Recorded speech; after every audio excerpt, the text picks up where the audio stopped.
Welcome back to the channel. This is Trendy Storm and you're watching what if Fem-Naruto became Seal Mistress of Konoha. If you enjoyed this video, please like, share and subscribe to this channel. Not wasting no time. Let's start the story.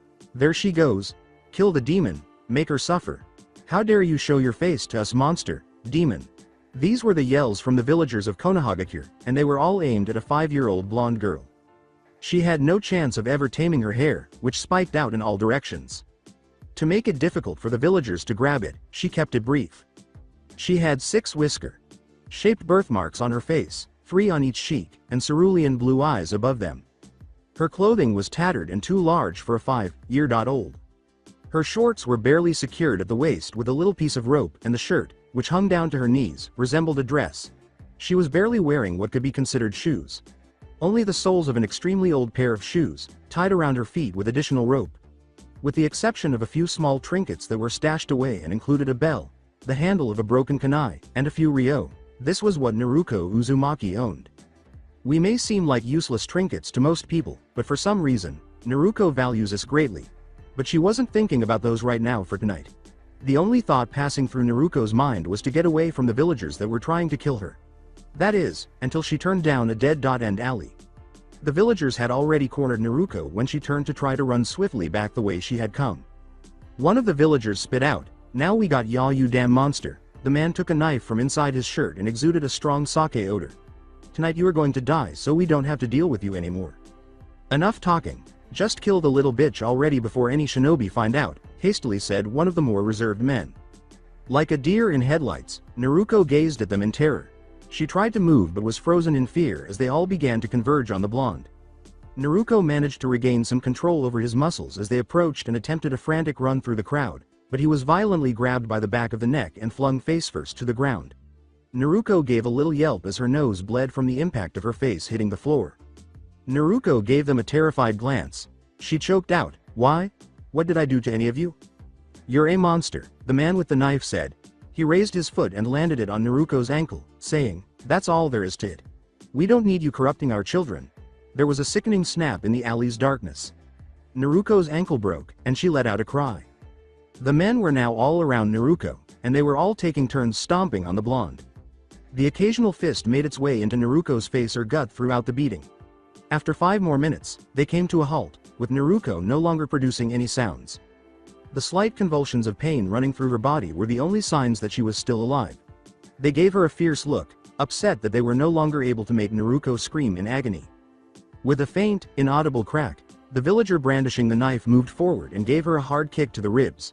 Trying not to give the man the satisfaction of expressing her pain, Naruko clenched her teeth. The girl refused to display any weakness, and the man glared down at her. "Why does a demon like you get to live here in this peaceful village?" he demanded with rage. The man roared, "You should just die," and stabbed Naruko in the heart with the knife, bringing it down in a wide arc. But the only thing that struck the girl's chest was the man's empty fist. Stunned by the sudden disappearance of his knife, he looked around. With disbelief, he exclaimed, "What the hell?" Voiced from the back of the alley, it asked, "Oh, were you looking for this?" Every villager turned in the direction of the voice. One of the villagers exclaimed, "Who the hell are you?"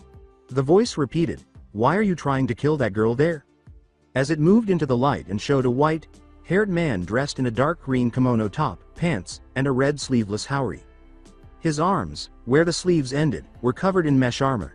The same is true of his legs, where the trousers stopped roughly halfway down his shins. With each step he took, his red Geta sandals clattered on his feet.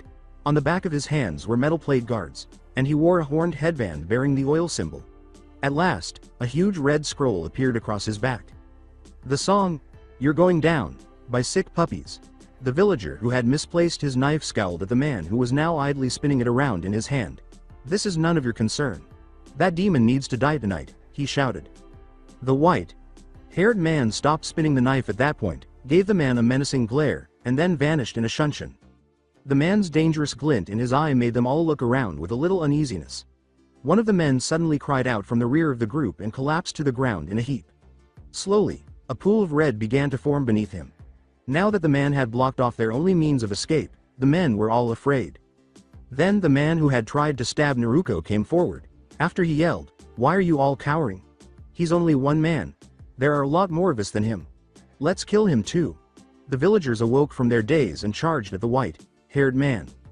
Prior to charging forward and swiftly taking the lives of every villager in the tiny back alley, he looked up and glared at them all, releasing a great deal of killer intent. The villager who had attempted to stab Naruto was the only one still alive after barely a minute had gone by. He stepped back after giving the man in front of him a wide-eyed stare. He stammered, fear now showing on his face. Who are you? Why can't you see that we are doing this for the good of the village? That monster there deserves to die. The man moved forward a few paces and then charged the remaining distance. Taking the other by the neck, the white-haired man raised him into the air. With a dangerously low voice, he said, "My name is Jiraiya of the Sannin. And you just tried to kill my goddaughter." The villagers' eyes widened when the name was revealed. The majority of people were aware of Jiraiya of the Sannin. The Sandaime Hokage himself had 3 students, one of them. The villager begged, Wait, have mercy on me." After the man's cries were ignored, Jiraiya tightened his hold on him before allowing him to fall to the ground in an unflattering heap. The villager's eyes were full of hope that he would live through this night. But that expression was cut short when he felt something stab him in the chest. He noticed his knife glinting in the moonlight as he looked down. Jiraiya snarled, "Scum like you don't deserve to live," then ripped the knife from the man's chest, swiftly cut his throat, and tossed it aside. Jiraiya hurried over to Naruto after observing the man's eyes lose their light. Her tenant kept her alive, but not by much. She likely had several broken bones and was covered in wounds. Jiraiya picked up the girl carefully and proceeded down the alleyway. However, Jiraiya turned around and peered up at the rooftops before he left. He ordered the hidden Anbu to get down here and clean this mess up now. Also, when that is done, go straight to the Hokage's office. You are going to have some explaining to do later. Jiraiya then turned and headed directly for the hospital, leaving the alley behind. The man arrived at the hospital in no time at all, and after a few threats when no one stepped forward, he swiftly located a medical ninja to tend to Naruto before leaving for the Hokage's office. Jiraiya preferred to waltz through the window and hardly ever used the door. But this time was different. He went upstairs, knocked on the door of the Hokage, and went in, utterly ignoring the sleeping secretary. 4 Anbu were already present in the room. They were the same ones from the alley. The Hokage raised his head from his apparently never-ending stack of documents and turned to face his old pupil. "What's going on, Jiraiya?" inquired the elderly man. "Sensei," said Jiraiya. The Hokage tensed at that. Jiraiya only referred to him as such in extremely serious situations, and he could only speculate about what had transpired based on the ANBU's apparent nervousness. Naruto was just attacked earlier by a group of villagers. They nearly killed her. At that, the Hokage's eyes grew wide. The old man asked in a worried tone, "What happened to her?" Jiraiya cleared his throat and said, "She's fine. I took her straight to the hospital after." Apart from more Kami-forsaken paperwork, the Hokage understood what that meant. Dismissing the villagers from their actions this night, it didn't seem pretty. What's even more pressing is that the 4 Anbu who were supposed to be protecting Naruto simply watched and did nothing to intervene. Sarutobi scowled at the 4 Anbu that weren't concealed in the rafters and were present in the room. With a menacing tone, he questioned them, "Is this true?" All of the Anbu nodded and looked down. They could not escape this situation unscathed. With a wave of his hand, the room's hidden Anbu all fell to the ground, each one landing in front of the others. "Very well. You will all be stripped of your ranks. As of now, the 4 of you are simple genin, and you will be visiting T and I for the next 6 months. Half of any pay you will receive with go straight to Naruto. And your current mission of protecting Naruto will be marked as a failure." After removing their masks and equipment, the previously concealed Anbu sealed them in storage scrolls. As they left the room, the Hokage said, "Now go. You're dismissed," without turning to face the former Anbu. Jiraiya glanced at his sensei, who took 2 saucers and a secret bottle of sake out of a drawer deep within his desk. With a sly smile, Jiraiya accepted the saucer that Sarutobi extended to him. The Hokage questioned, "So what are you gonna do now, Jiraiya?" After emptying the saucer, Jiraiya moved to the window and fixed his gaze on the 4th's face as he gazed up at the Hokage monument. There was a pause before he said, "I'm going to train her for the next 7.5 years until she's ready to graduate from the academy. No more secrets from her sensei. I'm going to tell Naruto everything about her. Who her parents were, her clan, all of it." "I don't think that is wise, Jiraiya. You know how many enemies her father had, and the same goes for her mother. The Yellow Flash and the Red Death made many an enemy during their lives," warned Sarutobi. "Yes. I realize that fully, sensei, but she has a right to know, and as her godfather I'm going to be the one to take care of it. She deserves better than what she has," Jiraiya grimly replied. I just wish I would have come sooner. The Hokage drank another saucer of sake and sighed. The old man got up from his desk and said, very well. I'm giving you permission to train her until she's ready to graduate. I'll also give you what her parents left her. He approached the image of the fourth Hokage on the wall and drew it back to show a safe surrounded by many seals. After a series of hand signals, the seals emerged in the central ceiling matrix. The safe opened with a last click, and Sarutobi took out 3 scrolls, one orange, 1 yellow, and 1 red, as well as a single 3-pronged kunai. After placing them in front of him on his desk, Sarutobi turned to face his pupil. Here they are. Where are you planning on going with her? He inquired. I want to take her to Uzushiogakure. I'm sure there are secrets that only she would be able to get, and it will help in her training. I could teach her my style of taijutsu, but I would feel better if she could use her clan's own style of fighting, Jiraiya stated to his sensei. Also, I'm going to teach her fuinjutsu, and what better place to learn than where the strongest fuinjutsu reside? The Hokage questioned. I thought everything there was either destroyed or taken. That's what I thought as well, but Kushina said that Mito told her that the Uzumaki stored anything of major importance deep within Uzushio. Only an Uzumaki could retrieve their hidden scrolls. Jiraiya responded. I'd love to get my hands on some of their more powerful sealing scrolls, but I feel as though that wouldn't be a wise choice. Of course. The Uzumaki probably have seals placed that only an Uzumaki can read the scrolls without getting killed or losing all of their chakra, the elderly gentleman replied.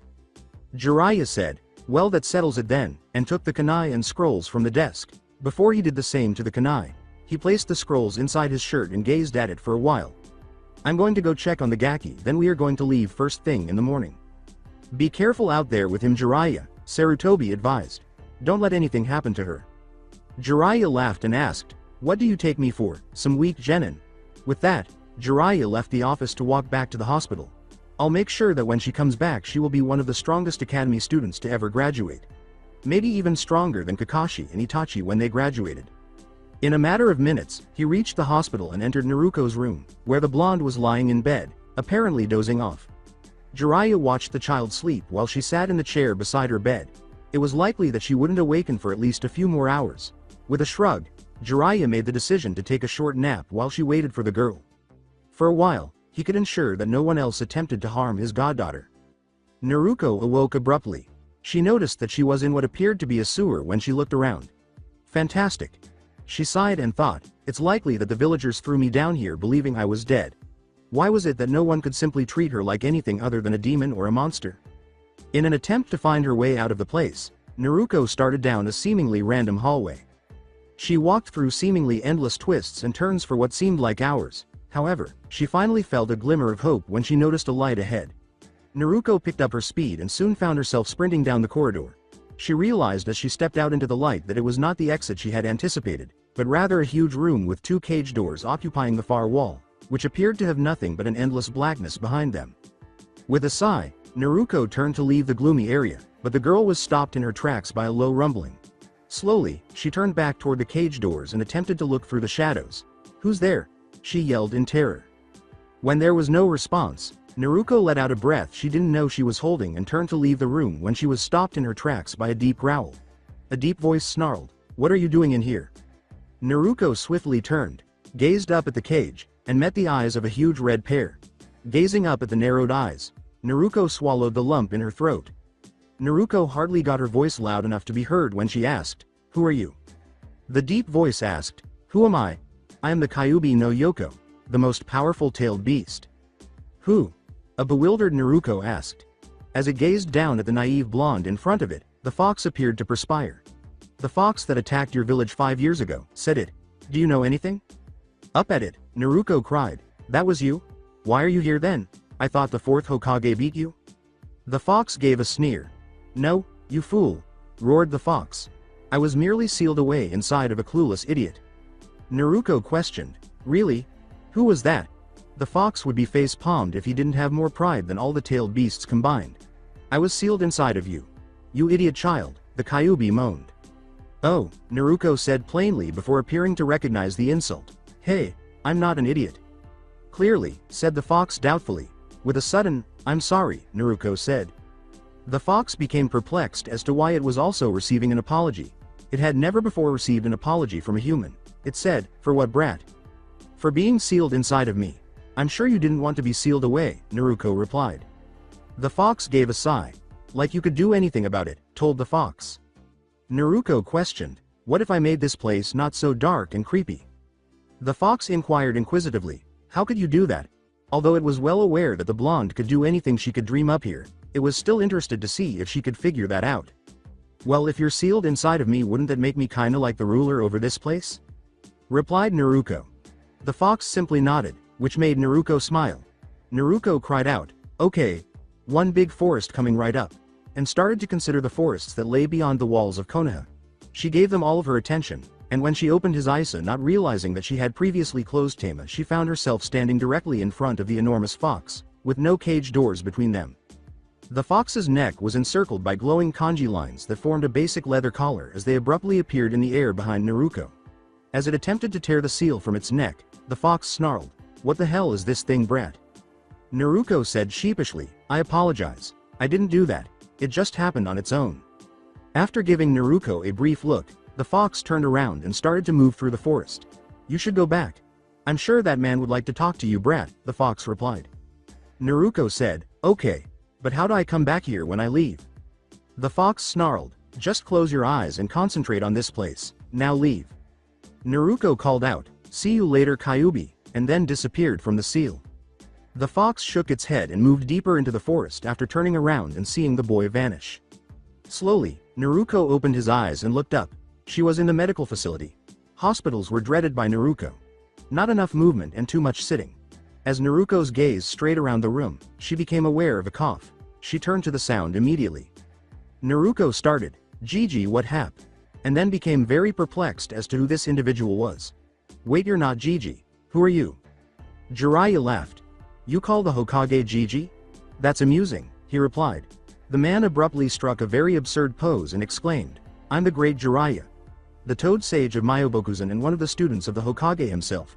Naruto just kept staring at the man.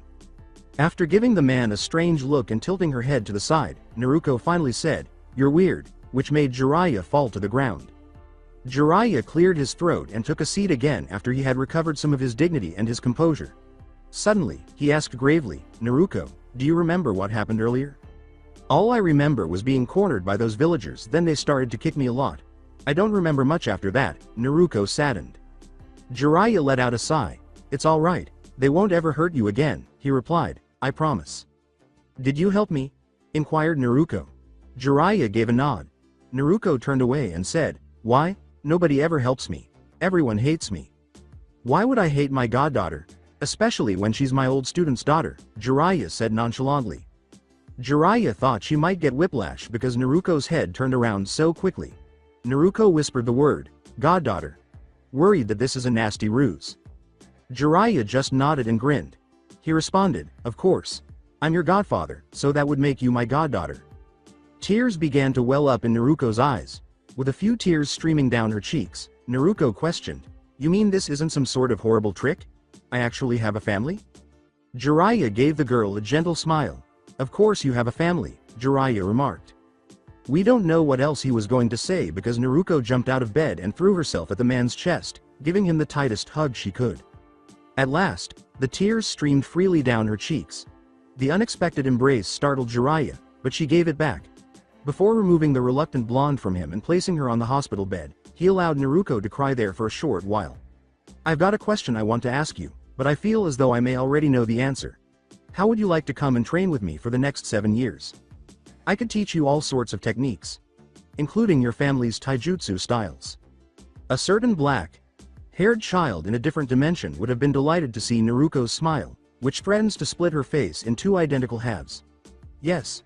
I want to be the best ninja there is and then become the greatest Hokage ever, said Naruto.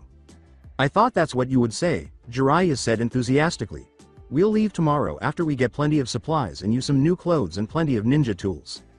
Naruto smiled with delight. She said, alright, Datbeo? You definitely got that verbal tick from your mother she was worried you would get, Jiraiya said with a grin.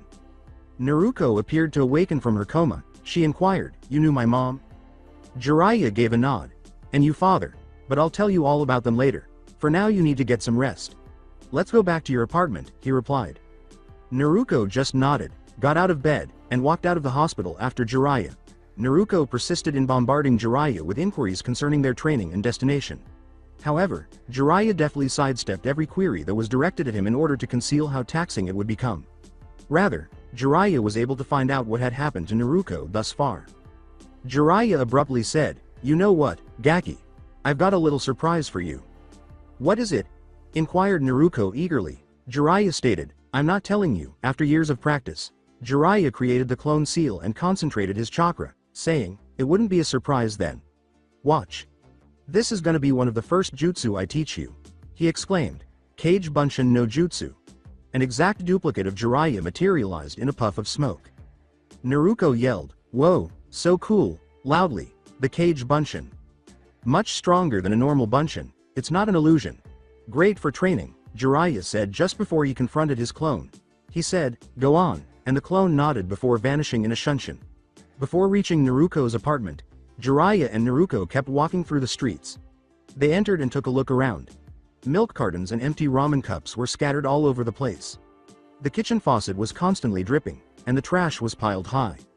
Naruto let out a sigh. She murmured, "Home sweet home." A hand was placed on her shoulder by Jiraiya. "Don't worry about it. When we get back from our training trip, you'll inherit your father and mother's place," Jiraiya said with a smile. "Who were they?" inquired Naruto. Jiraiya asked, "I thought I said we would talk about this tomorrow." Naruto gave a shrug. She remarked nonchalantly, "And I'm not tired, there's plenty of time." Jiraiya gave a small laugh. He said, "All right then," and took a seat at the table. "Your mother's name was Kushina Uzumaki, or more commonly known as the Red Hot Habanero. She had a temper like no other. She was also one of the remaining survivors of the Uzumaki clan after the attack during the Second Shinobi War." Naruto inquired, "What happened?" Iwa and Kumo forged an alliance with each other out of fear that the Uzumaki were too powerful in the sealing arts, Jiraiya stated. "When I say that the Uzumaki clan was a powerful clan, I mean it. People tend to fear things they don't understand, and not many people understand the art of Fuinjutsu. The battle was a massacre for both sides. The Kumo-Iwa alliance lost more than 2/3 of their forces before the last Uzumaki was killed. Your mother undoubtedly inherited the strength and perseverance of the Uzumaki family. In addition, she was a level 8 seal master. But when it came to sealing, your father was at least as skilled as I was. During the Third Shinobi War, he was referred to as the Yellow Flash. A whole battalion of Kumo shinobi was defeated by him alone. In addition, this man became the 4th Hokage and invented the Rasengan." When Naruto learned this, his eyes widened. "My father was the 4th Hokage." Her voice was hardly audible above a whisper. Jiraiya grinned proudly and nodded, saying, "Yes, he was also my best pupil. The day he became Hokage was the proudest moment of my life. Apart from the day he wed Kushina. Anyway," Jiraiya smiled. This realization astounded Naruto. "Wow," she exclaimed, and then a smile spread across her face. "My father was the 4th Hokage." Naruto sat on her couch and yelled, jumping up and down. Jiraiya laughed at Naruto's antics and said, "Gaki, calm down."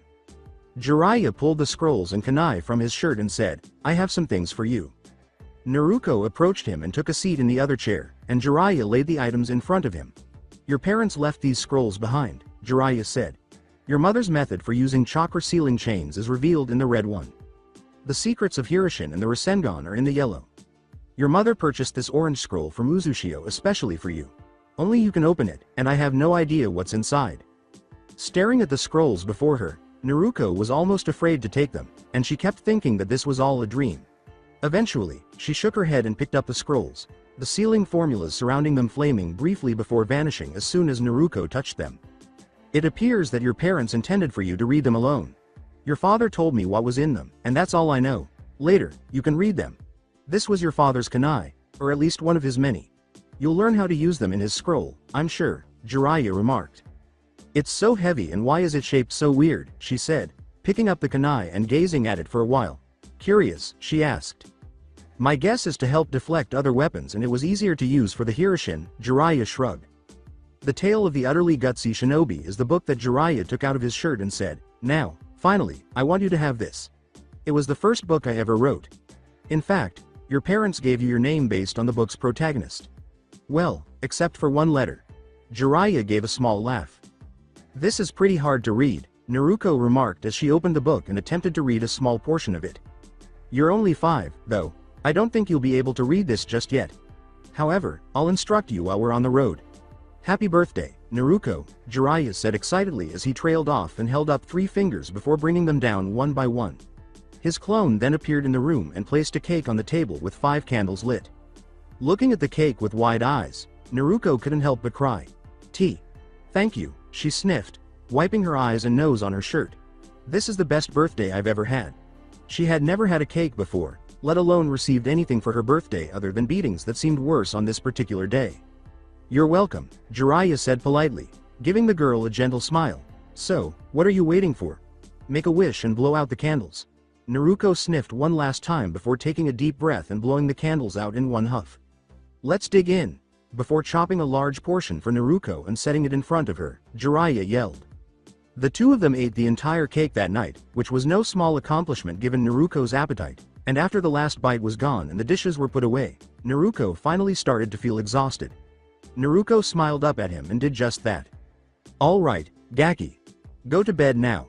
Tomorrow, we have tasks to complete, Jiraiya stated. Naruko merely gave a drowsy nod. All right. As she entered her room, Naruko murmured, "Good night." Jiraiya got up to go, but he was engulfed in an embrace. Thank you for the best birthday ever, Naruko said. Jiraiya gave Naruko a warm smile and a hug in return, saying, You're welcome. Jiraiya grinned and turned off the lights before departing, and Naruko took a step back and nodded before heading to her room and closing the door. Jiraiya stretched and inhaled deeply as she was once more outside in the night air, knowing that the next 7 years would undoubtedly be interesting. After making sure it wasn't all a dream, Naruko jumped out of bed early the following morning and hurriedly got ready for the day. When she opened his door to go find Jiraiya, the man was waiting outside. Well, you're awfully excited for today, he said smirkingly. You're right. It's the first time I've left the village, Naruko exclaimed with excitement. First, we're going to go get some new clothes that actually fit you, Jiraiya said with a sly smile. And then some gear for you to train with, he said and began to walk into the shopping district. Naruko stuck close to Jiraiya to avoid anybody who was there. The villagers all glared at Naruko for just being there but didn't say anything due to Jiraiya's presence. They continued to walk until Jiraiya stopped in front of a clothing store and opened the door to walk in. He turned when he saw Naruko not budging from where he stood. Gaki, what's wrong? Jiraiya inquired. I'm not allowed to go in there, Naruko said quietly. Nonsense, Jiraiya said, returning to Naruko and placing his hand on the girl's shoulder. If I'm around, they won't bother you, he reassured. Still unsure of this concept, Naruko nodded slowly as she followed Jiraiya into the store, drawing the attention of the storekeeper right away. I believed I had warned you not to enter here anymore. What the hell are you? The man started, but was abruptly interrupted when he sensed that he was being targeted for murder in such a small area. The shopkeeper walked around the counter to eject Naruko from the store, but his wrist was grabbed violently before he could seize Naruko's collar. The man nodded quickly before scurrying back behind his counter and away from Jiraiya. Don't you lay a finger on her, Jiraiya said in a dangerously quiet voice. See? Jiraiya smiled down at Naruko and said, I told you that no one would bother you while I was around. After regaining some confidence with a smile, Naruko walked straight over to a bright orange and blue jumpsuit, grabbed it, and was ready to try it on when she felt Jiraiya's hand on her shoulder and said, Hell no, instead of being a moving target, you will be a shinobi. Jiraiya shook his head and said, Get something different, Gaki. After putting the jumpsuit up and letting out a sad sigh, Naruko proceeded to the other clothing racks, grabbing a couple pairs of dark pants and twice as many shirts, half of which had some sort of orange on them. Just as she was ready to take them to Jiraiya to depart, she spotted an orange hoodie with a pair of fox ears on the hood tucked away in a shadowy corner of the store. After grabbing it, Naruko smiled and walked over to Jiraiya. The man sighed when he saw the hoodie, but he chose not to argue with the blonde because she seemed to like it so much. Jiraiya paid for the clothes and a new pair of shoes for Naruko, which he had also grabbed. After Naruko changed into her new clothes, she wore a hoodie, even though it was much too big for her, but she didn't care. Jiraiya let a grin. Faced blonde out into the street and said, Okay, Gaki, next stop. They stopped it again in a shinobi supply store. Welcome Master Jiraiya, said the clerk. Good morning, Tasha. Has my order been completed? He inquired. Yes. I'm going to go get the... Tasha was about to finish her sentence when a little brunette burst through the door. Ka. San. All Bull's eyes were on me. The young girl, whose hair was styled in a single tiny bun, was wearing a pink kimono that ended just above her thighs, with dark capris that hung down to her mid-calf underneath. Tenten. The clerk reprimanded her daughter, "I'm in the middle of something right now." She bowed to Jiraiya and Naruto, looking down sheepishly. "I'm sorry," she said, "I didn't realize." Tasha shook her head and sighed, "It's okay. Master Jiraiya, I'll release the contents of the scrolls in the back if you'd like to review the contents. Just be more attentive the next time," she said. Tenten approached Naruto and extended her hand, saying, "Hello." Jiraiya nodded and followed her behind the counter, leaving the two kids in the store. "My name is Tenten," she exclaimed. "Naruko Uzumaki," she said, giving her a cautious handshake. "Why have you come in here today? Curious," she asked. Naruto grinned and said, "My godfather is getting some weapons for our training trip." "Your godfather is Master Jiraiya," Tenten exclaimed. "Wow, how fortunate you are. He is among the most awesome shinobi ever, apart from Tsunade, of course." "I'm really excited to get trained by somebody powerful," Naruto said, nodding. "I'll be able to become Hokage at last," Naruto said. "As the Hokage, are you interested?" Tenten remarked. "That's awesome. I want to acquire all of the weapons that the Sage of the Six Paths possessed. They are extremely strong and uncommon." "Who?" Bewildered, Naruto inquired. Tenten gave him a look akin to kicking a puppy. "The Six Paths Sage. He used chakra for the first time. It was he who taught us ninjutsu," Tenten shouted. "I'll show you right here." Tenten sat down and dragged Naruto with her before she opened the book and skimmed the pages until she found what she was looking for. She took her hand and dragged her to a distant wall with a bookcase on it, where she picked up an extremely old-looking book and set it on the floor. "Here he is," she said, pointing to a photograph of a man with a shikuho, a pure white haori, white hair, and what appeared to be horns on his forehead. Naruto's back was turned, so he couldn't see much more than that. In front of the man was a hideous-looking creature. "Apparently he was the first Jinchuriki ever after defeating the Jubi," she said. "He created the 9 Biju that we know today after sealing it inside of himself. I can't wait to get my hands on the weapons he made to help him battle that creature." The man in the photo captivated Naruto. "Wow," Naruto said, "you would have to be incredibly strong to defeat a creature of that size on your own." "That's amazing," Naruto remarked. Tenten said, "I know," and she and Naruto got up, putting the book back up and approaching Naruto again. "Want to go throw some shuriken with me?" She smiled as she asked. "Yes. Only, I've never thrown any shuriken before," Naruto smiled. "I would never be able to purchase shinobi supplies to train." "Why?" Tenten inquired inquisitively. "I'm not sure. However, many of the villagers despise me," Naruto lamented. "Well, that's stupid. You seem like a good person," Tenten said. "Want to be friends?" Naruto grinned as he glanced up at her. "Yes," she cried out. Tenten smiled. "Okay." After saying, "But my friends need something first," she disappeared behind the counter and returned with a necklace that bore a tiny shuriken and kunai. She gave it to Naruto and said, "Now we're friends." "Thank you, Tenten." Naruto smiled and wrapped the necklace around her neck. "You're welcome," she replied with a smile. Jiraiya returned from the back room at that moment and said, "Hey, Gaki, are you ready to go?" he inquired. Turning to Jiraiya, Naruto said, "Yes." She turned back to Tenten after saying this with enthusiasm. "When I return, we'll still be friends, right?" she inquired. Tenten gave a nod. Obviously, she smiled and lifted up her pinky. "Promise." With a smile in return, Naruto put her pinky around Tenten's. "All right," she nodded as she spoke. "All right, we're off," Jiraiya said, grinning down at the two, before heading out the door. Naruto hurried after him, saying, "Goodbye." She gave Tenten a wave. "Goodbye," she returned the wave. "She was a nice girl," Tasha said, turning to Tenten after they had left. "Yeah, she was," Tenten said with a smile. "What did I hear about bull's eyes?" Then, Tenten smiled and pulled her mother to the rear of the store. "Well, Gaki, are you prepared to start this journey?" Jiraiya and Naruto asked as they made their way to the gate. "There is no turning back once we pass the gates," Jiraiya declared. "I need this training if I want to be up there," Naruto said, glancing up at Jiraiya before turning to face the Hokage monument. "I will not back down." Declaring this, Naruto raised her fist to the air. Jiraiya laughed and said, "All right." As the two of them left the village gates, he said, "Your training trip begins now." Naruto knew she would grow stronger during the 7 years that would pass before they returned. A week later, the two reached a small town, where Jiraiya found him a room at the inn and immediately threw his bag in a corner. "All right, Naruto. After we work on your chakra control, we'll stay in town until you master the 3 fundamental academy techniques and the shadow clone. You're only 5, so I don't expect you to get all of these the first time, but before you could enter their academy, those jutsu would be necessary if your clan was still alive. Therefore, I am completely confident that you can accomplish them, Jiraiya said, but lunch comes first. We'll then go look for a peaceful area where you can train. With a hearty nod, Naruto said, "Can't we just go ahead and begin training?" Naruto exclaimed, "I want to get started immediately." Naruto rubbed the back of her head sheepishly and stood her ground until her stomach rumbled loudly. "Well, maybe I could eat something," she said, laughing. "Let's go find something to eat," Jiraiya said, smirking as he shook his head and left the room, Naruto following closely behind. "Ramen," Naruto cried out. "Yeah, you're definitely Kushina's daughter," Jiraiya said with a laugh. She had one of the most ravenous appetites for ramen.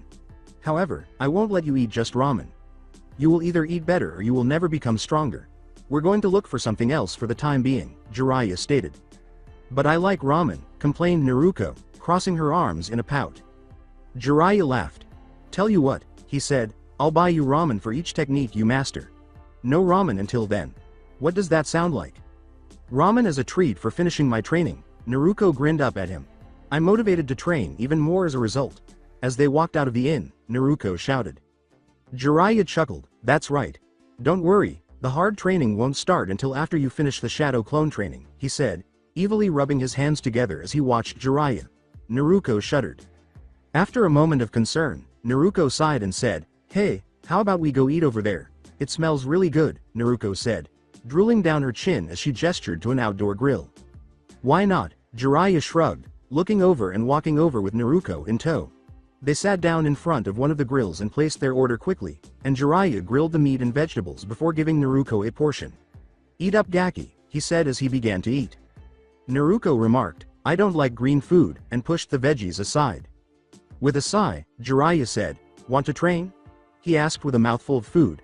Naruto mumbled under her breath and unwillingly ate the veggies on her plate. Jiraiya smirked. "Keep talking, Gaki." "That's what I thought," Jiraiya laughed, and Naruto sat up straighter and quickly closed her mouth. "We'll start the training with 1,000 sit-ups." "So, what cool methods are you going to teach me?" Naruto inquired abruptly. "Eventually you'll get to sign the Toad summoning contract," Jiraiya said. "What is that?" Naruto inquired. Jiraiya answered, "It's the contract you sign so you can summon the Toads from Mount Myobokuzen, but it won't happen anytime soon. Despite your ancestry, you currently have relatively low chakra reserves.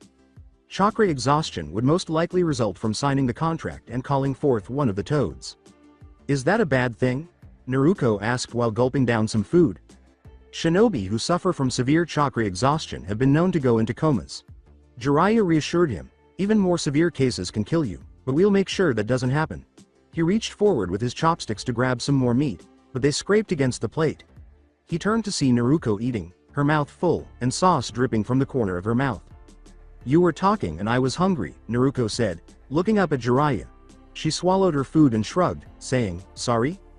For a few moments, Jiraiya gazed at the girl and asked, "How?" At last, he inquired, "How could someone so tiny consume so much food?" Jiraiya ordered another round, but he made sure to keep most of it away from the bottomless pit next to him. "Kushina, your daughter definitely got your appetite," Jiraiya thought to himself as Naruto shrugged and finished her drink. After lunch, Jiraiya took Naruto to a field with just one tree outside of town.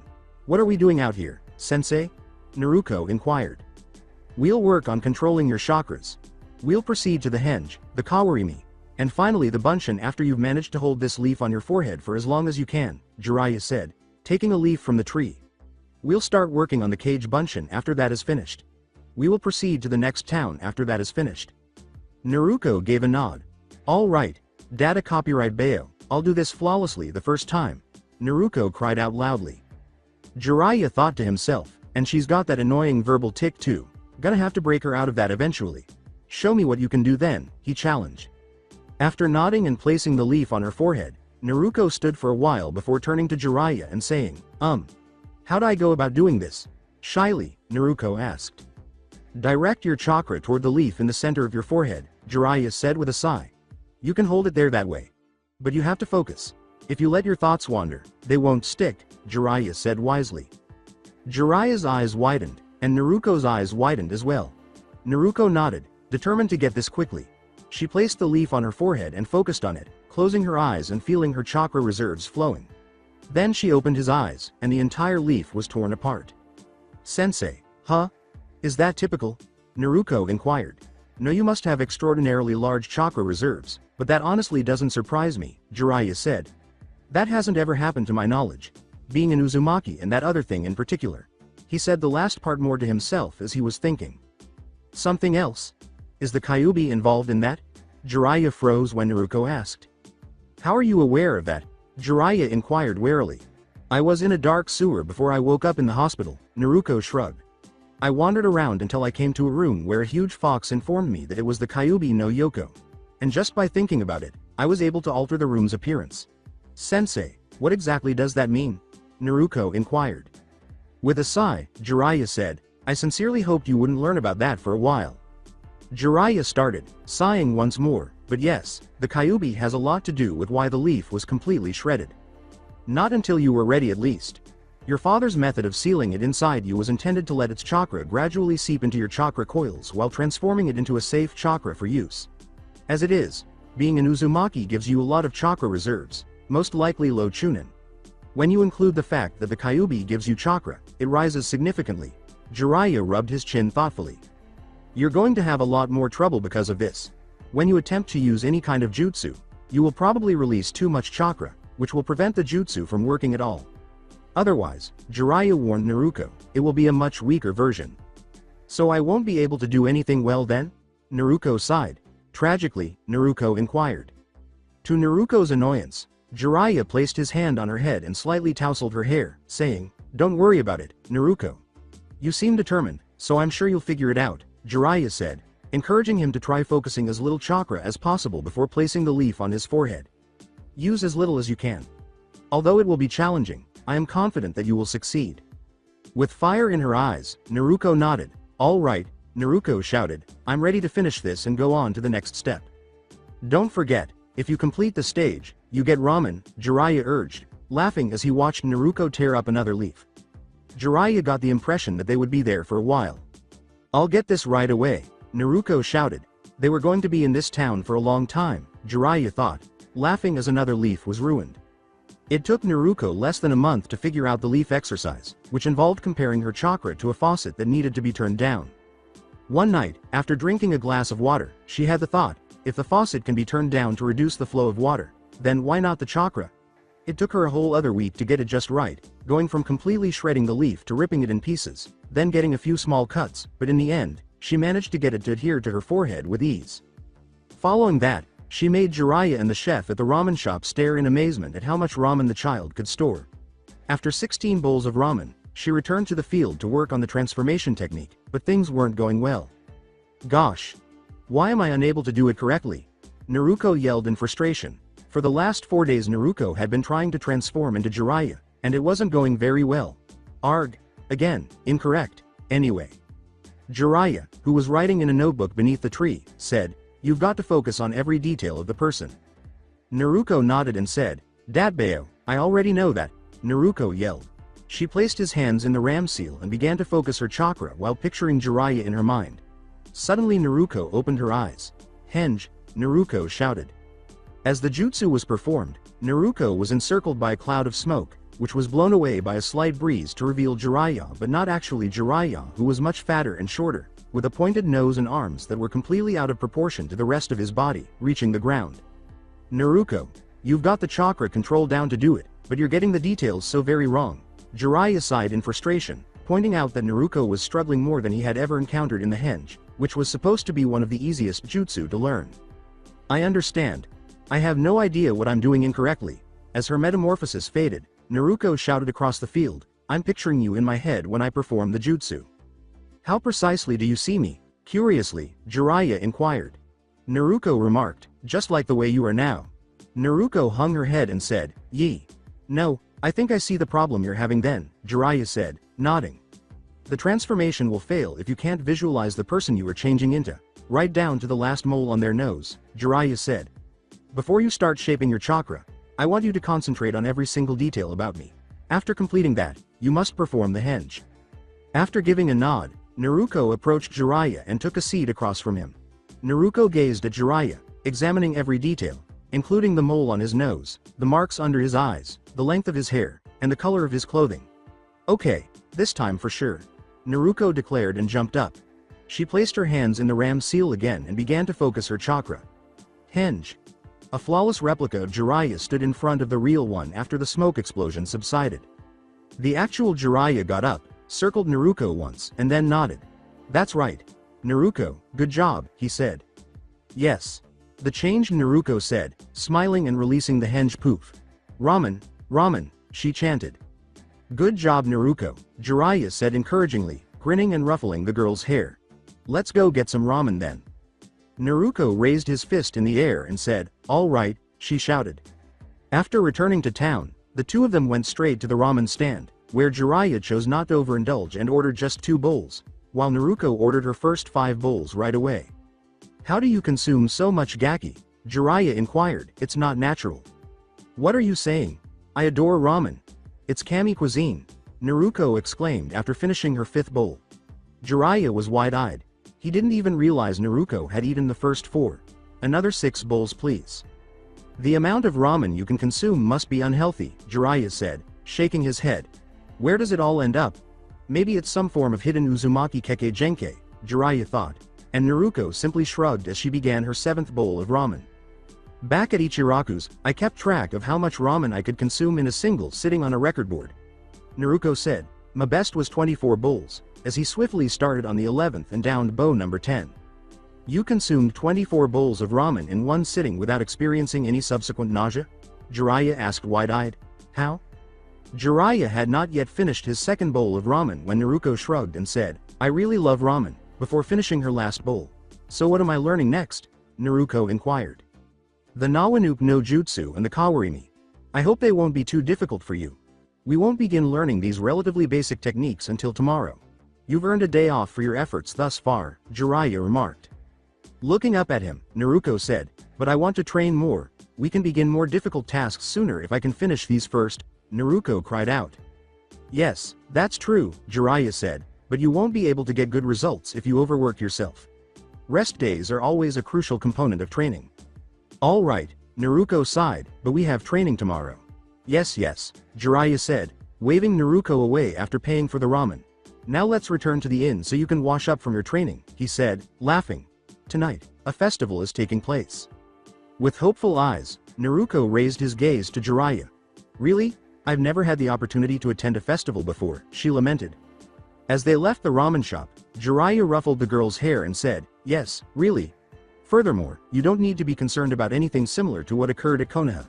Except for the owners of the ramen shop and possibly the outdoor grills, no one even knows you here, Jiraiya chuckled. With her typical foxy smile, Naruto said, all right. She cried as they ascended the inn's stairs to their room, and Naruto hurried inside, quickly showered, and dressed before going into the main room to wait for Jiraiya, who pulled out her book and began reading where she had left off. In the times when they weren't training, Jiraiya was teaching Naruto how to read and write calligraphy, which was a whole other level of training. Sure, Naruto could write some basic kanji, but the forms that Jiraiya was teaching were absurd, so for the time being, Naruto would just choose to read. I wonder why Sensei didn't continue this with another book. It's really good, Naruto thought to herself as she turned the page before acknowledging that the book was good. After Jiraiya had finished getting ready, Naruto bookmarked her spot and followed her sensei back out into the street. Although Naruto hadn't been paying much attention before, she was astonished by the vibrant colors and the variety of stalls, some of which dealt with throwing shuriken, others with ring tossing, and others with goldfish scooping. Naruto went from stall to stall, taking in everything and memorizing it. It was a simple game, tossing a ring and hoping it looped around a wooden post, but Naruto seemed drawn to the small fox plush animal at one of the stalls despite the fact that it wasn't the biggest prize. May I play that one, sensei? Naruto gestured toward the ring toss. Yes, Jiraiya said, nodding. Are you able to play it? He inquired. Just toss those rings and get it on that post over there, Naruto said with a hearty nod.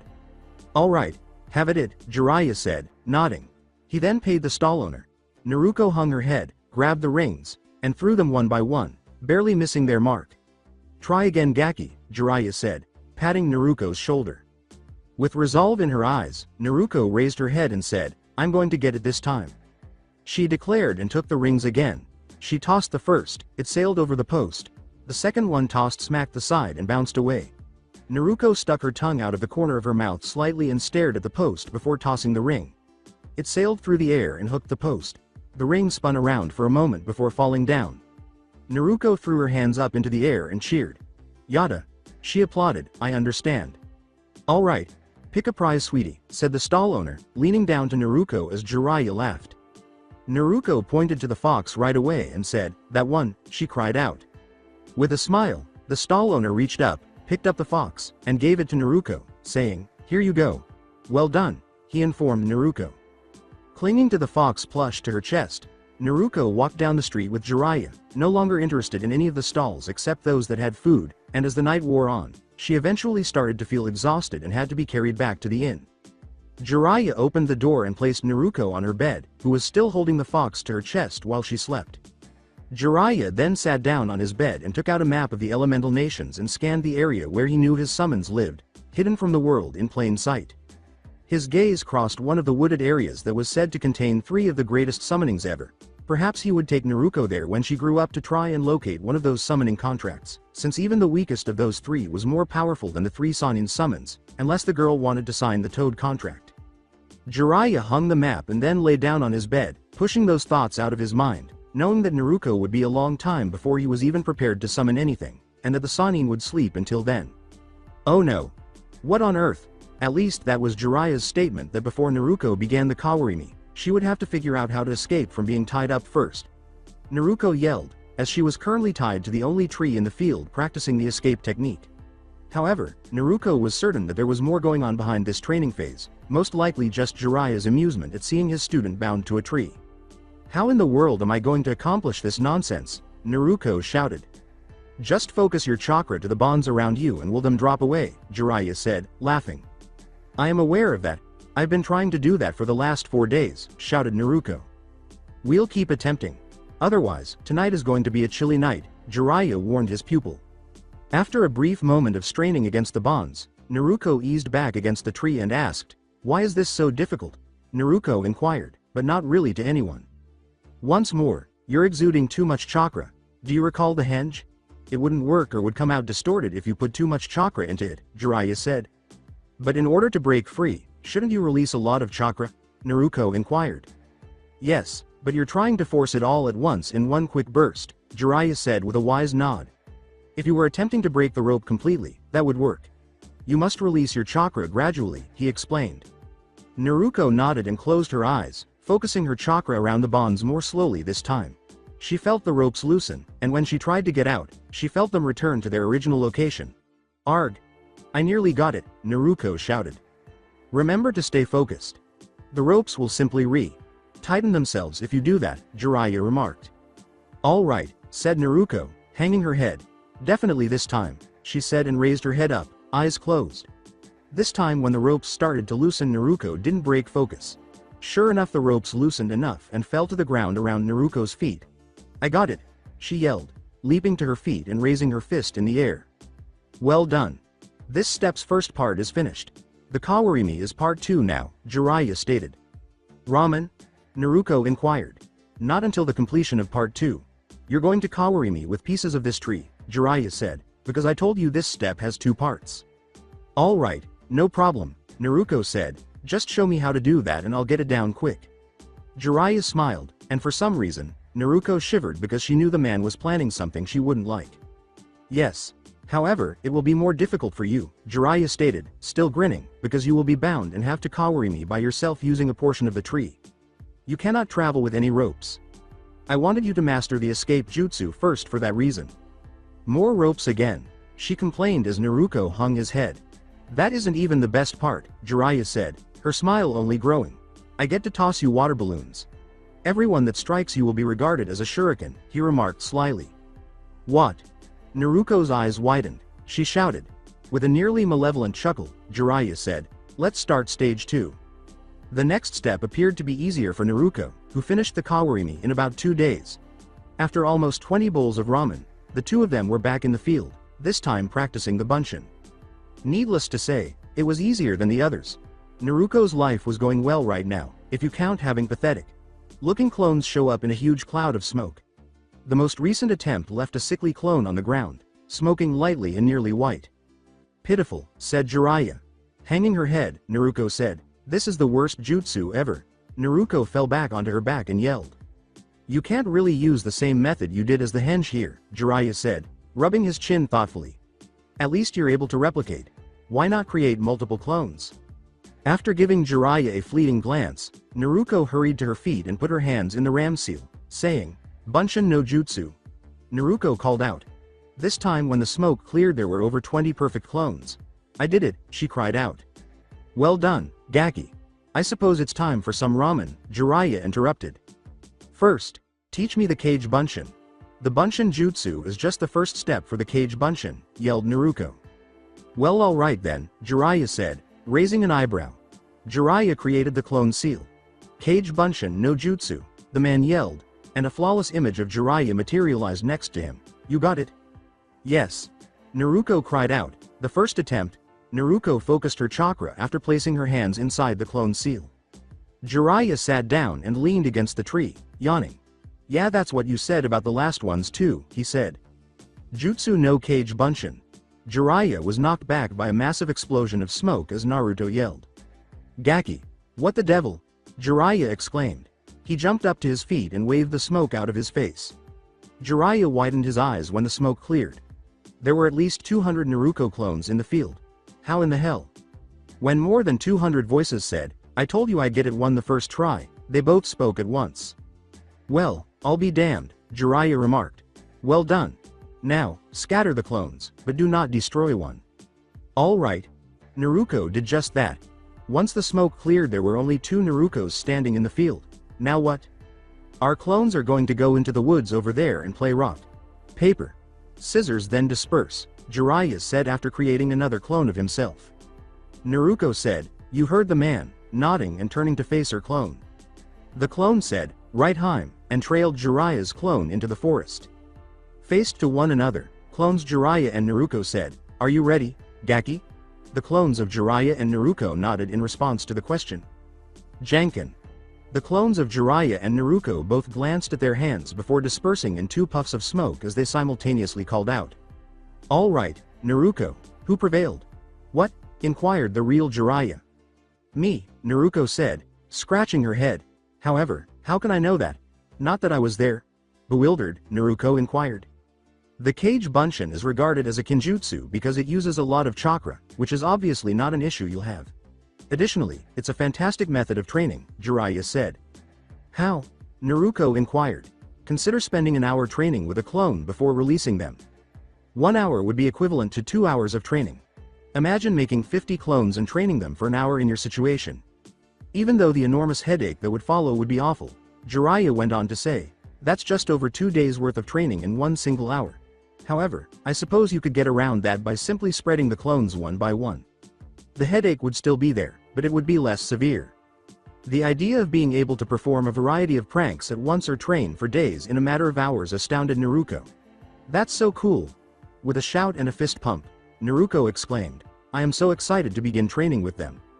I figured you'd feel that way, but right now we are moving on to the next town, Jiraiya replied. Following ramen, Jiraiya sighed into Naruko's hand as he yelled. Yes, after ramen, he replied frustrated.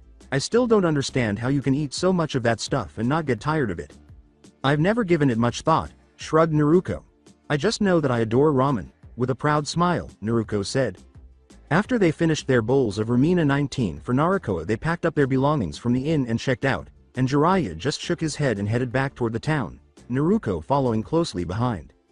So, where are we heading next, Sensei? Then Naruko inquired, when can we visit Uzushio? It will be some time before we visit Uzu. I was considering going to Nami no Kuni, Land of Waves, next, but not until you're much stronger than they are now, Jiraiya said. We'll be able to practice chakra control more effectively there. Naruko paid close attention to her sensei as she asked, what sort of chakra control? I believed I already had good control, she inquired. Jiraiya gave a slight sneer. Hardly. You're still learning the fundamentals of chakra control. Before you can achieve exceptional chakra control, you need to complete 2 more steps, he said wisely.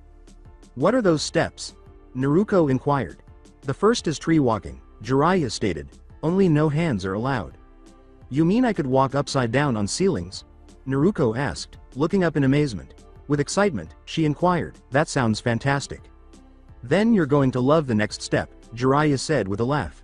But they require excellent chakra control to do. The toad sage grinned and said, water walking. Naruko didn't hear the last part because she was thinking of all the tricks she could do if she could walk on water and walls. Hey Gaki, you listening to me? Jiraiya inquired impatiently. Naruko was startled out of her reverie. Huh? Did you say something? She asked. Never mind. Jiraiya sighed once more, and the two of them left town to start their journey to Nami no Kuni. Ah. That hurts like hell, damn it. After a few weeks of traveling, Naruko used her clones to read basic scrolls on the history of Konoha, the basics of chakra, and the three main types of jutsu. Jiraiya didn't want Naruko to lose any knowledge she wouldn't gain from the academy, not that Naruko would have paid attention in class anyway. I yelled as I rolled on the ground clutching my head. After she dispersed the clone and allowed the headache to subside, Jiraiya gave the girl a light test every night they camped, and it goes without saying that, despite her hyperactive nature, she was a very intelligent child when she put in the effort. Naruko, of course, detested the lessons but persevered. When they got to Nami no Kuni, Jiraiya found them a place to stay at an inn and went right away to a clearing in the woods with a body of water nearby. He walked up a tree with his hands in his pockets to explain how tree walking worked, and after throwing a kunai at Naruko's feet, he told her to try it herself. Naruko, who had several bumps and bruises on her head and body and only a few marks about 10 feet up the tree, was now trying to climb the entire tree in one go, but it was not going well. Glaring at the final mark, Naruko complained, "Damn it, what's the trick to this?" Naruko shouted. "Just focus your chakra to the soles of your feet, but not too much or you'll push off the tree as you experienced firsthand," Jiraiya explained from a few trees away. He was sitting on the ground writing in the same small notebook he always carried, and when Naruko asked what it was for, he simply replied with a slight wiggle of his eyebrows that it was a research notebook. Naruko was perplexed as to what the man could be researching, but she dismissed it.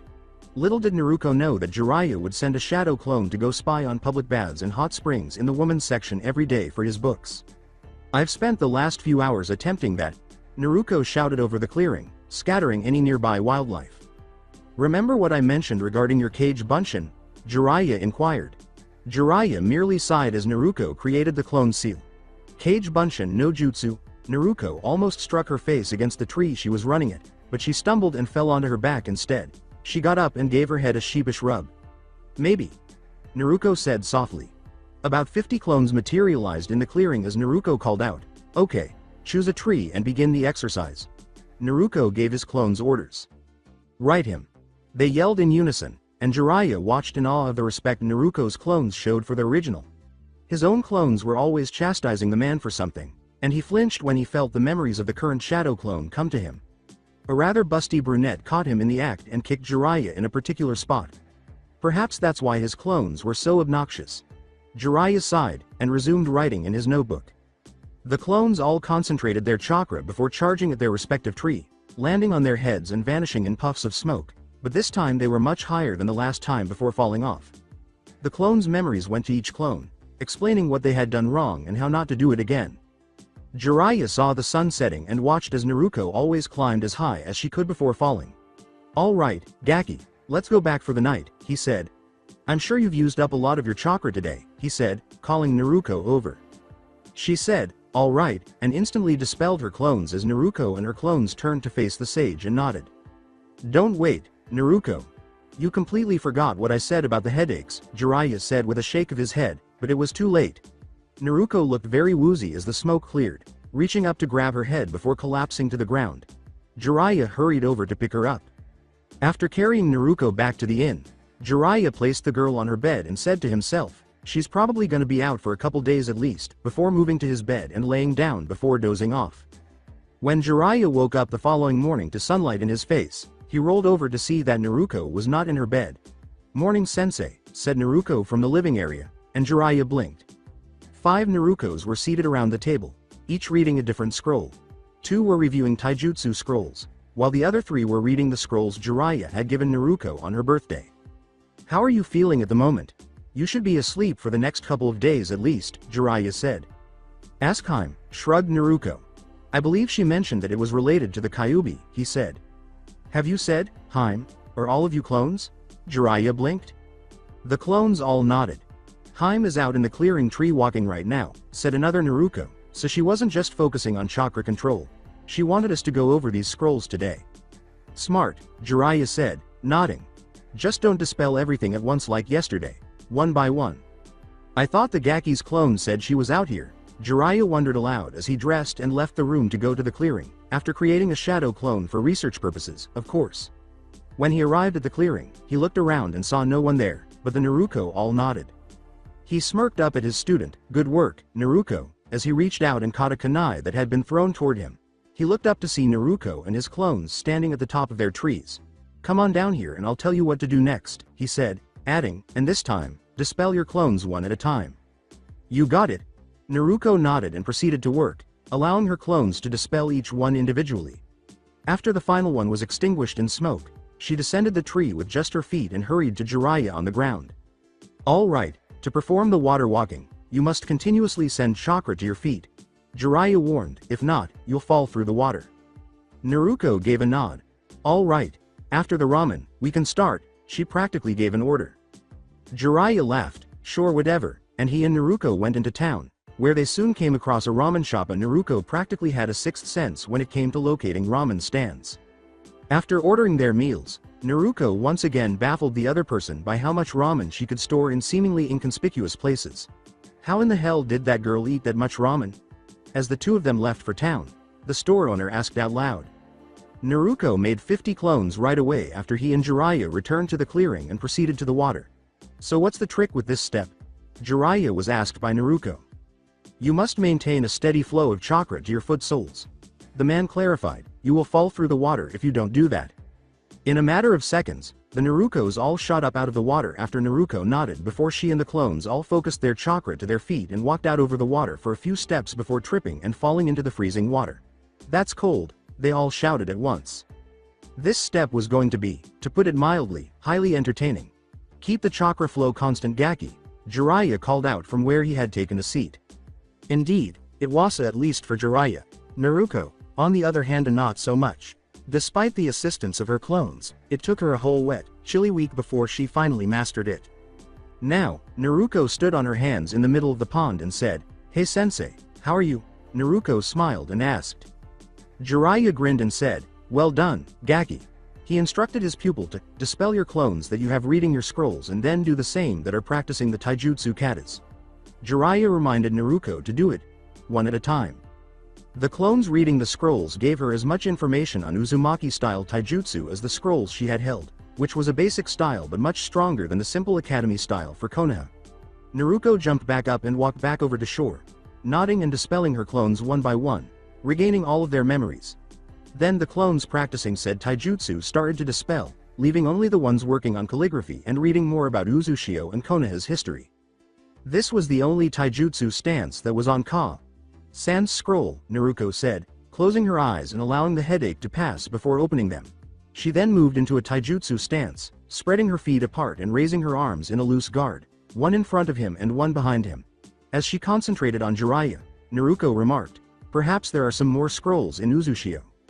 Jiraiya, who had not faced the Uzumaki taijutsu style in a long time, even the basic style was unpredictable, took his own easy stance and observed the girl intently. We'll come on then, Jiraiya said. Naruto nodded and hurried forward, reducing the distance between herself and Jiraiya. Although she was small, Naruto was incredibly quick. She punched Jiraiya in the head, but the man quickly dodged back and ducked under to avoid the sudden kick that was thrown at him. Unpredictable, Naruto landed and charged forward again, quickly creating two clones to attack with. The real Naruto went directly at Jiraiya, while the other two went to flank him. Jiraiya had to duck and jump between a high punch and a low sweeping kick, spun in midair, and attempted to attack the clones, but had to block an axe kick from the real Naruto. With a sigh, Jiraiya turned to face Naruto and two more Kage Bunshin after catching her foot and flipping the girl backwards.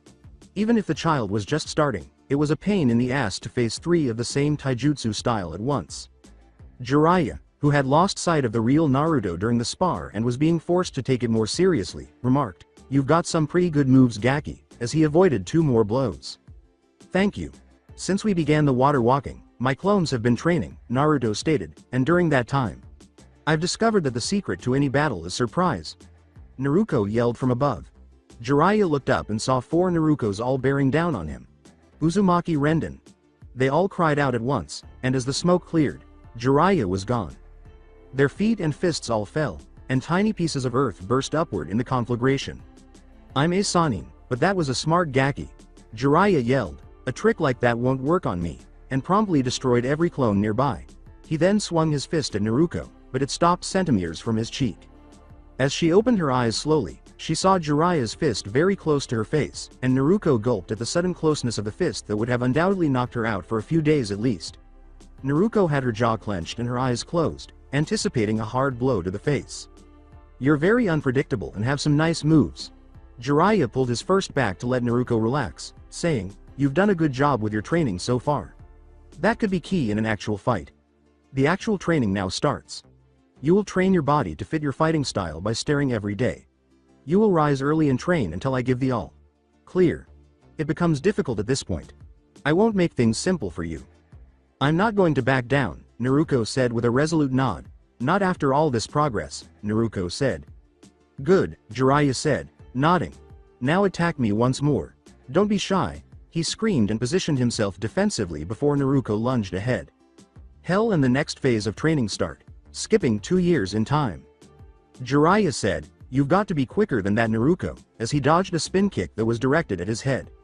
Arrow Sennin, you also need to monitor all of my clones more closely.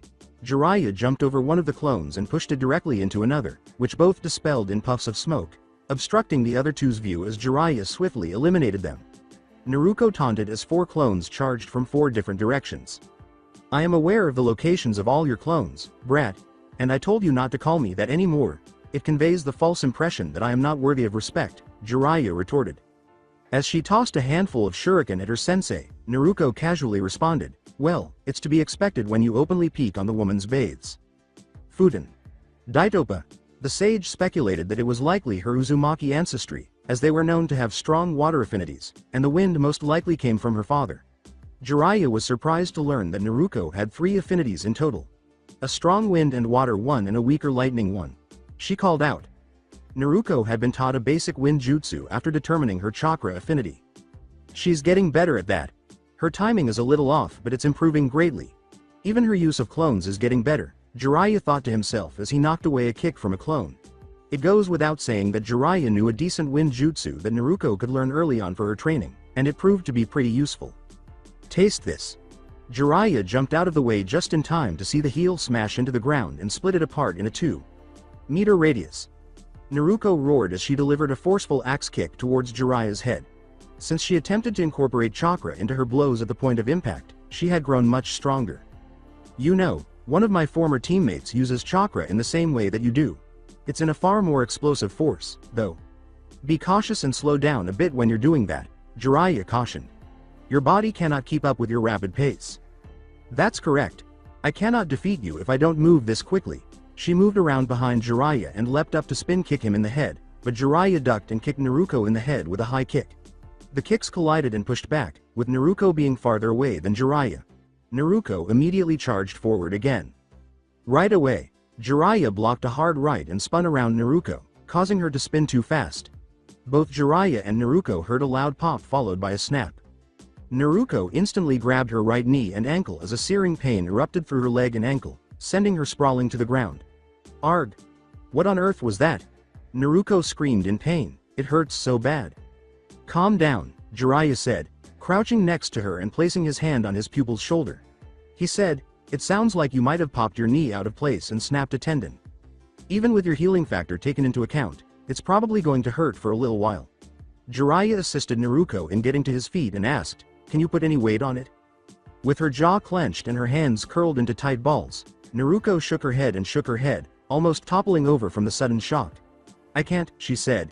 It hurts too much, Naruko stutteringly said. Jiraiya gave a nod. All right. Let's return to the inn, then. In any case, I wanted to leave this place. I believe we've been in the wave for too long.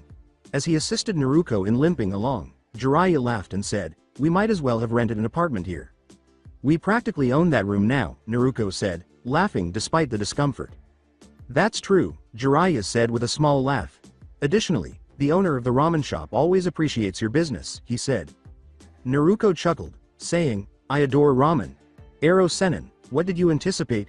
Naruto smiled and asked. It's sensei to you Gaki, Jiraiya moaned, rolling his eyes at the moniker that he was obviously never going to get rid of. You're never going to let that go, are you? No, furthermore, am I the one who calls himself a super pervert? With all the sarcasm she could manage, Naruto inquired, so, where are we going next? I was considering traveling to the land of water, or Mizu no Kuni. Jiraiya remarked, perhaps we could locate some scrolls for you to practice your affinity for water. Do you think I'll be able to train my wind affinity more there as well?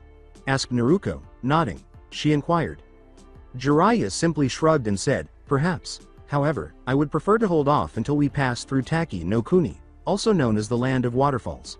Since there are many waterfalls there, it will be simpler to accomplish that, Jiraiya remarked wisely, but for just finishing step 1 of that training you've got it figured out fairly well. Naruto recalled the 2 weeks she had spent attempting to use her chakra to cut the leaf in half, even with the assistance of more than 200 clones, when she had first begun training her wind affinity. What's the next part got to do with the waterfall? Curious, Naruto asked.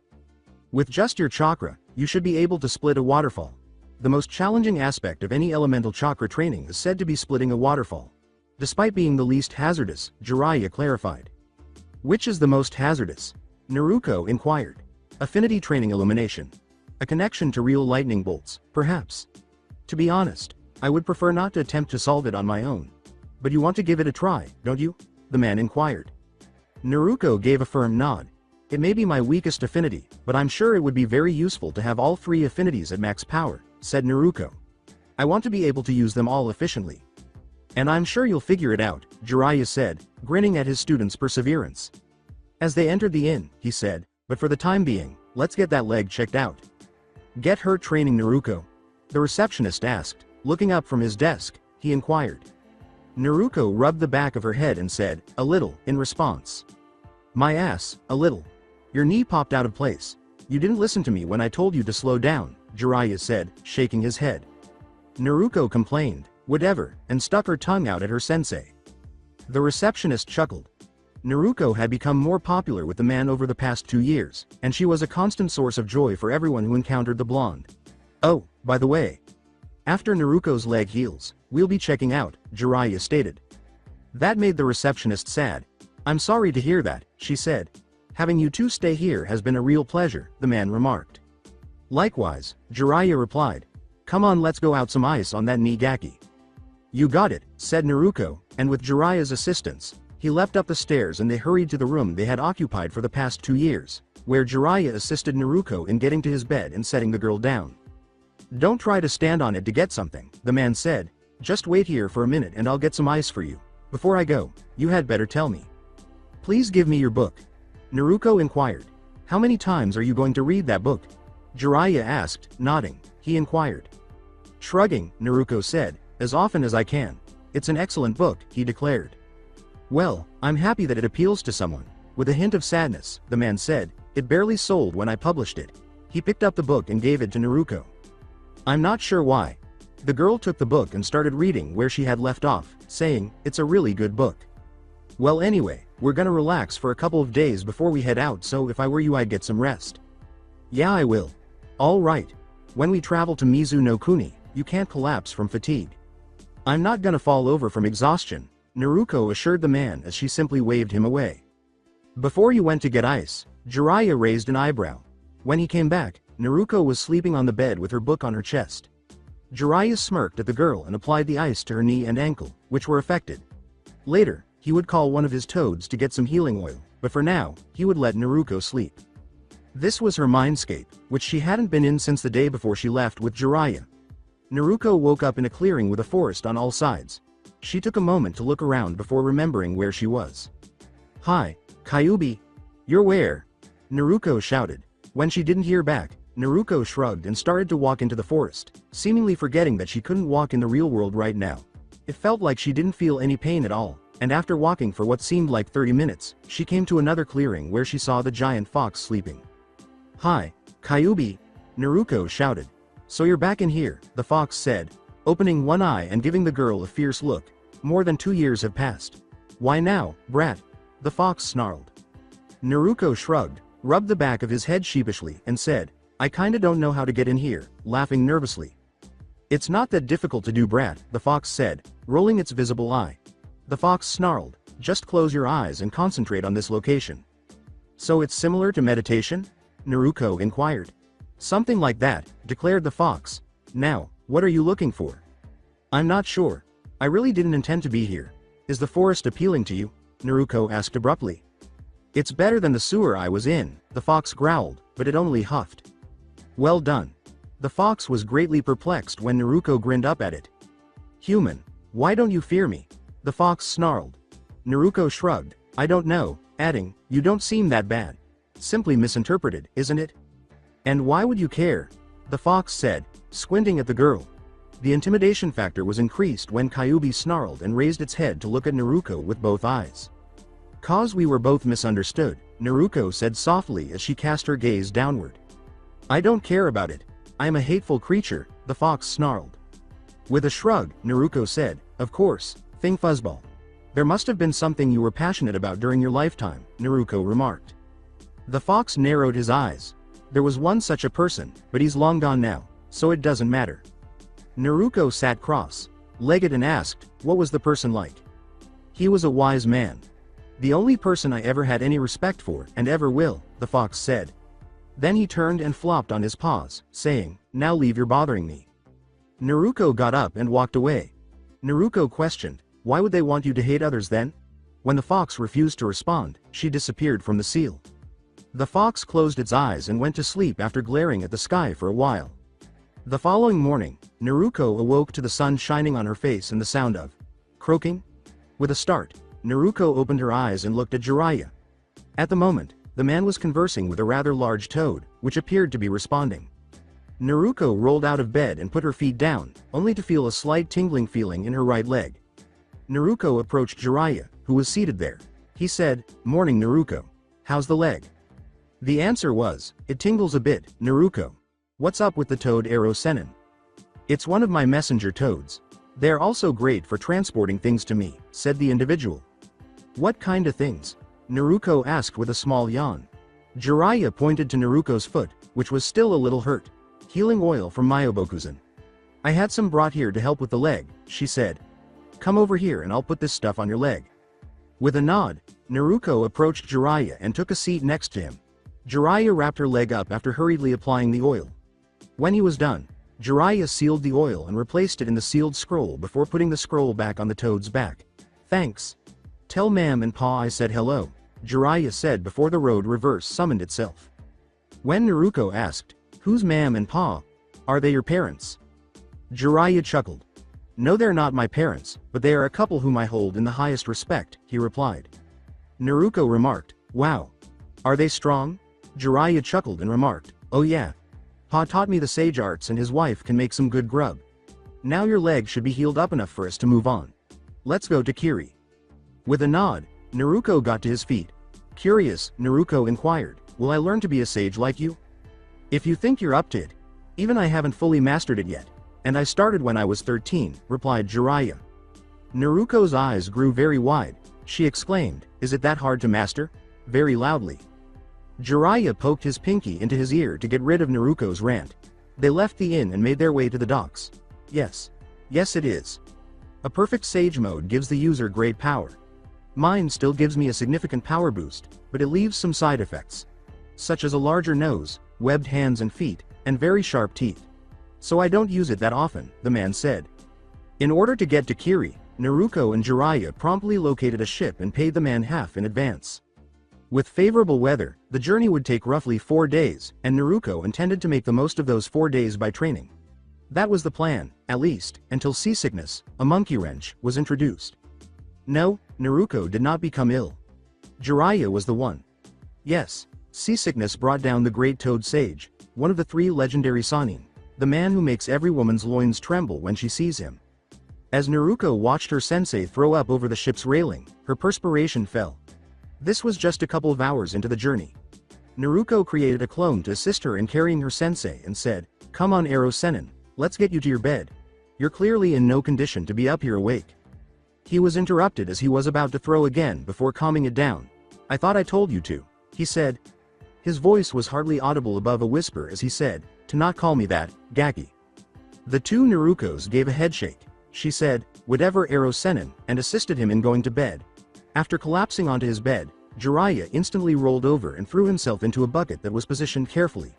Naruko told the man, "I'm not changing that bucket, sensei," while creating 2 more clones. "Alright you guys. You two read more on the history of Konoha and Uzushio, while me and you are going to spar below decks." They said, "Right, Haim," the clones. While the real Naruko and her other clone traveled through the ship to descend below the decks, where no one was at the moment, 2 of them started reading up on the scrolls. In the basic stance of Uzumaki Taijutsu, they stood apart and gazed at each other. New medicines, fire up the night, starts to play. A single droplet of water dropped from the ceiling between them as the ship creaked. The 2 Narukos ran forward as soon as it splashed onto the deck. After colliding in midair, the 2 kicks pushed back against one another. After landing, the girls rushed forward once more. After blocking her clone's punch, Naruko sent her knee up toward its ribcage, but it was stopped by a forceful elbow that slammed down on her kneecap.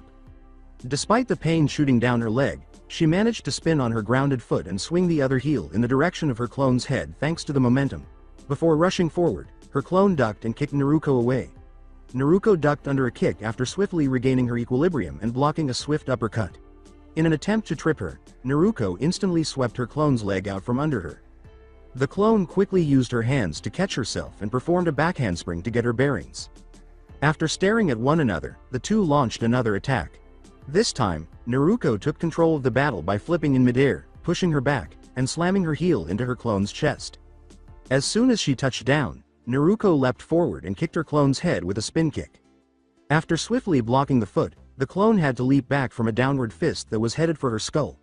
To get momentum for the axe kick she was bringing down, Naruko bounded forward and leapt into the air, flipping. After catching the foot that was aimed at her head with her arms crossed above her head, the clone pushed the original foot away and flipped her back. As her clone exploited the original trapped in the air, the real Naruko was once again on the defensive. Naruko leapt over a sweeping kick after deflecting a brief blow intended for her face. As her clone delivered another blow to her stomach, Shish hardly moved in the air. After landing on the ground, Naruko had to instantly dodge another blow. The original was hit by a barrage of kicks and punches from the clone, which were either blocked or avoided. The original's head was the target of the clone's swinging leg. Taking advantage, Naruko threw her away after catching her clone's kick and then charged forward. Naruko swiftly kicked her clone with an axe, bringing it down hard. Naruko had the opportunity to punch her clone in the stomach and send it flying away from her after the impact caused it to bounce up off the deck. The clone poofed away after slamming into a wall. As the memories of the clones returned to her, Naruko stood panting and felt the training seep into her muscles. One of the sailors greeted her as she turned to go. They all smelled of fish and sake, but this guy's sake smell was much stronger. Was I bothering you? I'm sorry if I was," she replied. The sailor gave a headshake. "Not at all, little lady. How come you aren't training with your sensei?" replied the instructor. Saying, "He's seasick," Naruko shrugged. "But my clones make good sparring partners." With a nod, the sailor kept his gaze fixed on Naruko. "You know the seas are pretty rough. You should be careful out in them," he stated. Naruko retreated a step. Naruko was uncomfortable with the aura emanating from this man. She started to walk past the man but was stopped. Thanks for the advice. I think I'm gonna go now," she said. He said, so soon?" When she heard this, her eyes widened. "Why not stay down here a little bit longer? Nobody's here to bother us." Naruko swallowed, her stomach churning with fear. He grinned malevolently and said, "Nobody to hear you scream," before lunging and snatching Naruko.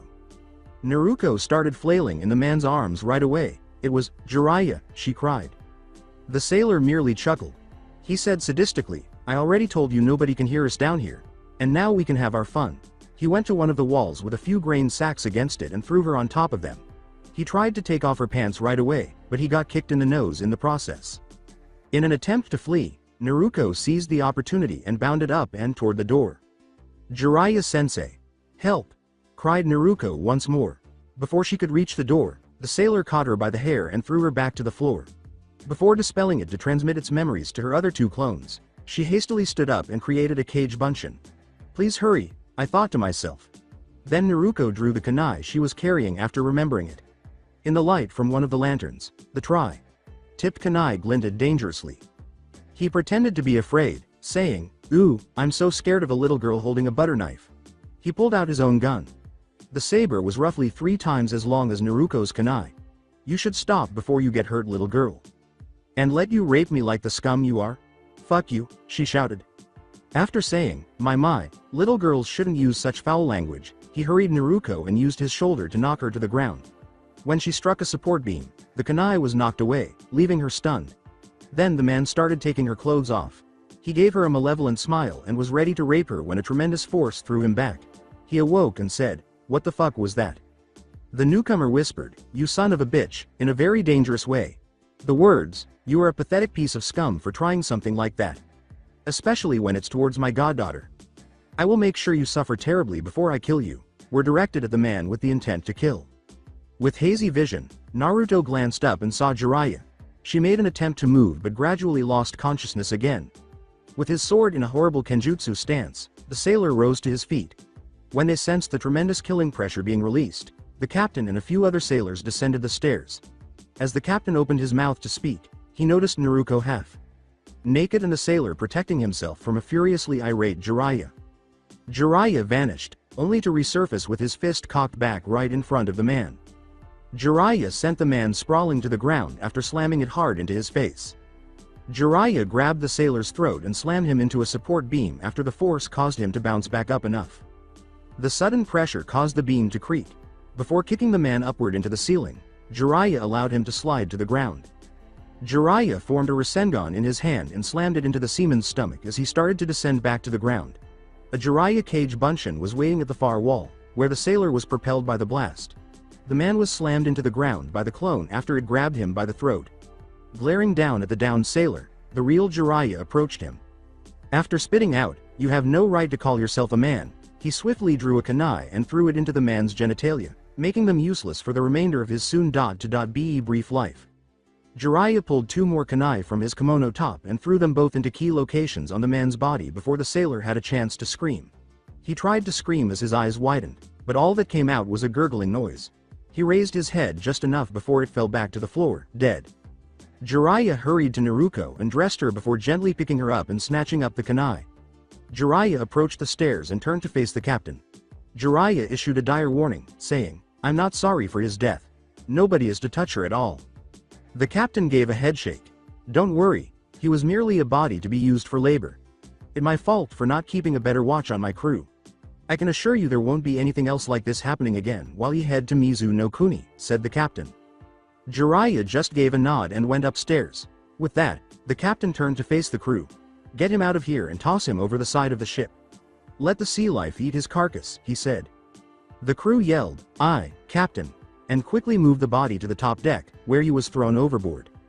Naruko had just come to, and they were back with Jiraiya. She was curled up beside Jiraiya, trembling, on his bed. She was crying uncontrollably. Just to make sure she wasn't alone, Jiraiya held onto her. He said remorsefully, "I should have been down there with you, Naruko. I'm sorry." Naruko wiped her eyes and sniffed. "Don, blame you sensei," she cried. "I shouldn't have gone down alone. I should have just stayed up here with you." Jiraiya gave her a reassuring back rub. "It wasn't your fault, sweetie. Now you should go to sleep. Get what happened off your mind," he whispered quietly. Naruko just nodded, then closed her eyes and drifted off to sleep beside Jiraiya. The man let out a sigh.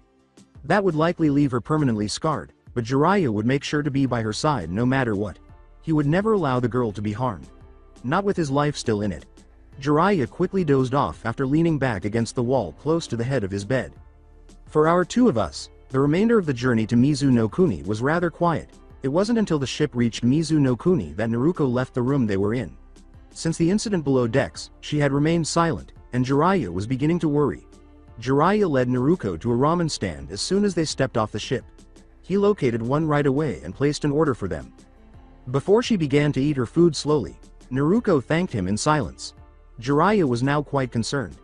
Naruko Uzumaki didn't like to eat her ramen slowly. Whispering, "Hey, cheer up, kiddo," he tousled her hair. Jiraiya noticed that it had grown over the past 2 years. It was barely over her shoulders now. "It's gonna be okay." Looking up, Naruko saw her sensei. She questioned, "Why are people so cruel?" Jiraiya gave his ramen a thoughtful glance, then shrugged and bit into it. When he said, Who knows, people, although intelligent, aren't the smartest beings that walk this earth. They see things they want and will go to any length to get it. Humans are selfish creatures. As tears started to form at the corners of her eyes, she questioned, but why? What made them that way? My guess is the pain of loss made humans the way they are, Jiraiya remarked reflectively. When somebody feels that pain, they automatically want to cause the same pain to the person that caused them the pain originally. And when that happens, the cycle of hatred takes over. People hate others, causing them to hate, and so on. That's why I made it my goal in life to bring peace to everybody in the world. Naruko was astounded by her sensei's life's purpose. She questioned, how are you going to do that? Jiraiya gave a shrug. I don't know, honestly, but if I can find a way I will. Even if I don't live to see it, I'll make sure to pass that ideal down to the next generation, he said with a sage voice. Naruko glanced at her noodles, then wiped away her tears and gave a nod. All right, I've decided, she stated resolutely. Jiraiya's eyebrow went up. He asked while he was eating, decided what? I'm gonna help you achieve your dream. When I become Hokage, I'm going to join the 5 great nations together under a single banner. This way there will be peace throughout the elemental nations, she said with determination. Jiraiya gazed at the girl with wide eyes. For some reason, Jiraiya knew that she would somehow fulfill her enormous dream, no matter what circumstances she faced. He gave his pupil a smile. It seems the will of fire already burns brightly within you, he whispered softly. She gave him a smile. This brief conversation about her dreams appeared to lift the girl's spirits. So what sort of training are we going to be doing here, Ero Sennin? She inquired. When Jiraiya heard his nickname, he instantly started to perspire. That was something the girl would never forget. Well, I figured since Mizu no Kuni is water chakra oriented, we could train your water affinity. We might not be able to get our hands of any good water jutsu scrolls, but at least we could train your affinity for the element, he responded. Once we leave here, our next stop will be Taki no Kuni, so you can finish with your wind training. Naruko eagerly nodded, indicating that she was prepared for additional instruction. She inquired, so are we going to go to Kirigakure? Maybe. I doubt they would just let me roam through their village, even if I'm technically not affiliated with any village, he replied. We might be able to visit briefly. She finished her ramen and said, okay, before leaping off the stool she was perched on. Jiraiya followed the girl out after paying for the ramen. The two of them entered the territory of Mizu no Kuni after leaving the port town. She kept practicing the only Fuden jutsu she was familiar with while they were traveling. The girl continued to scatter wildlife and blow away random bushes. The jutsu would sometimes backfire, almost tripping Jiraiya and knocking the girl to her back. She yelled, Fuden! Daitopa! And launched the explosion. The wind sped in the direction of a tree, abruptly curved upward, and struck a rather large branch. The branch broke apart and started to fall directly toward Jiraiya's head. After swiftly toppling the tree, the man turned to scowl at Naruko. Alright Gaki. I understand you want to master that jutsu, but it's time to quit with it for a little bit. If you want to practice something while we walk, why not look at the scroll your father gave you and see if you can figure out the Rasengan, he replied. He should have sealed 2 different sets of balls within the scroll. One set is water balloons while the other are rubber balls. With a nod, she swiftly unfolded the scroll that Minato Namikaze had left for her. A single water balloon emerged when she directed chakra into one of the seals. To complete the first step of the Rasengan, you need to burst this water balloon with just your chakra by swirling it around. I don't understand Ero Sennin, she replied. Jiraiya let out a sigh. Let me see the balloon and I'll demonstrate one time for you. After that you're on your own for this jutsu, said the instructor. Jiraiya easily caught the balloon that Naruko threw up to him and extended his hand so Naruko could see it. The balloon began to tremble as Jiraiya directed his chakra into his palm. Before the balloon burst apart, the water inside was soon swirling in all potential directions. When Naruko saw this, her eyes widened. She questioned, and this is done using just my chakra? Jiraiya gave a nod. Okay. From what I saw it seemed the chakra was moving around in random motions, but I doubt that was the case, right? She inquired. Jiraiya grinned. Good eyes. It seemed random, yes, but it was flowing randomly in a single direction. I want you to focus your chakra and then tell me which way it seems to rotate within your body, said the man. Curious, she asked, what's that got to do with it? It's to see which way you need to spin the chakra in your hand. If you spin the chakra against the flow, it'll be that much harder to form the jutsu. By going with the flow, it's easier to do, he said. After giving a nod, Naruko closed her eyes and started directing her chakra throughout her body. When she opened her eyes after feeling the chakra pull, they briefly glowed crimson before returning to normal. He noted the red eyes and said, Well, which way does your chakra flow? Right. So I need to swirl the water in the balloon rapidly to the right? She asked. You got it. Now let's keep walking. I'd like to get to the nearest town as soon as possible, he replied. With a nod, Naruko created 9 clones to accompany her. Before they all started practicing stage 1 to the Rasengan, she gave each of them a balloon and kept one for herself. During the next 4 hours of their journey, she worked on this. When they reached the town, Naruko gathered the water balloons, dispelled her clones, and walked with Jiraiya to an inn. She tried to shatter the water balloon once more after absorbing all of her clone memories. It appeared on the verge of exploding before returning to normal. She walked away from the reception desk and asked Jiraiya, how long did it take San to get it right? Jiraiya gave him a chin rub. If I remember correctly, I think it took your father 3 years to create. However, he died before he could complete it, Jiraiya continued. Naruko questioned, what if I added wind chakra to the Rasengan? Jiraiya's brows went up a bit.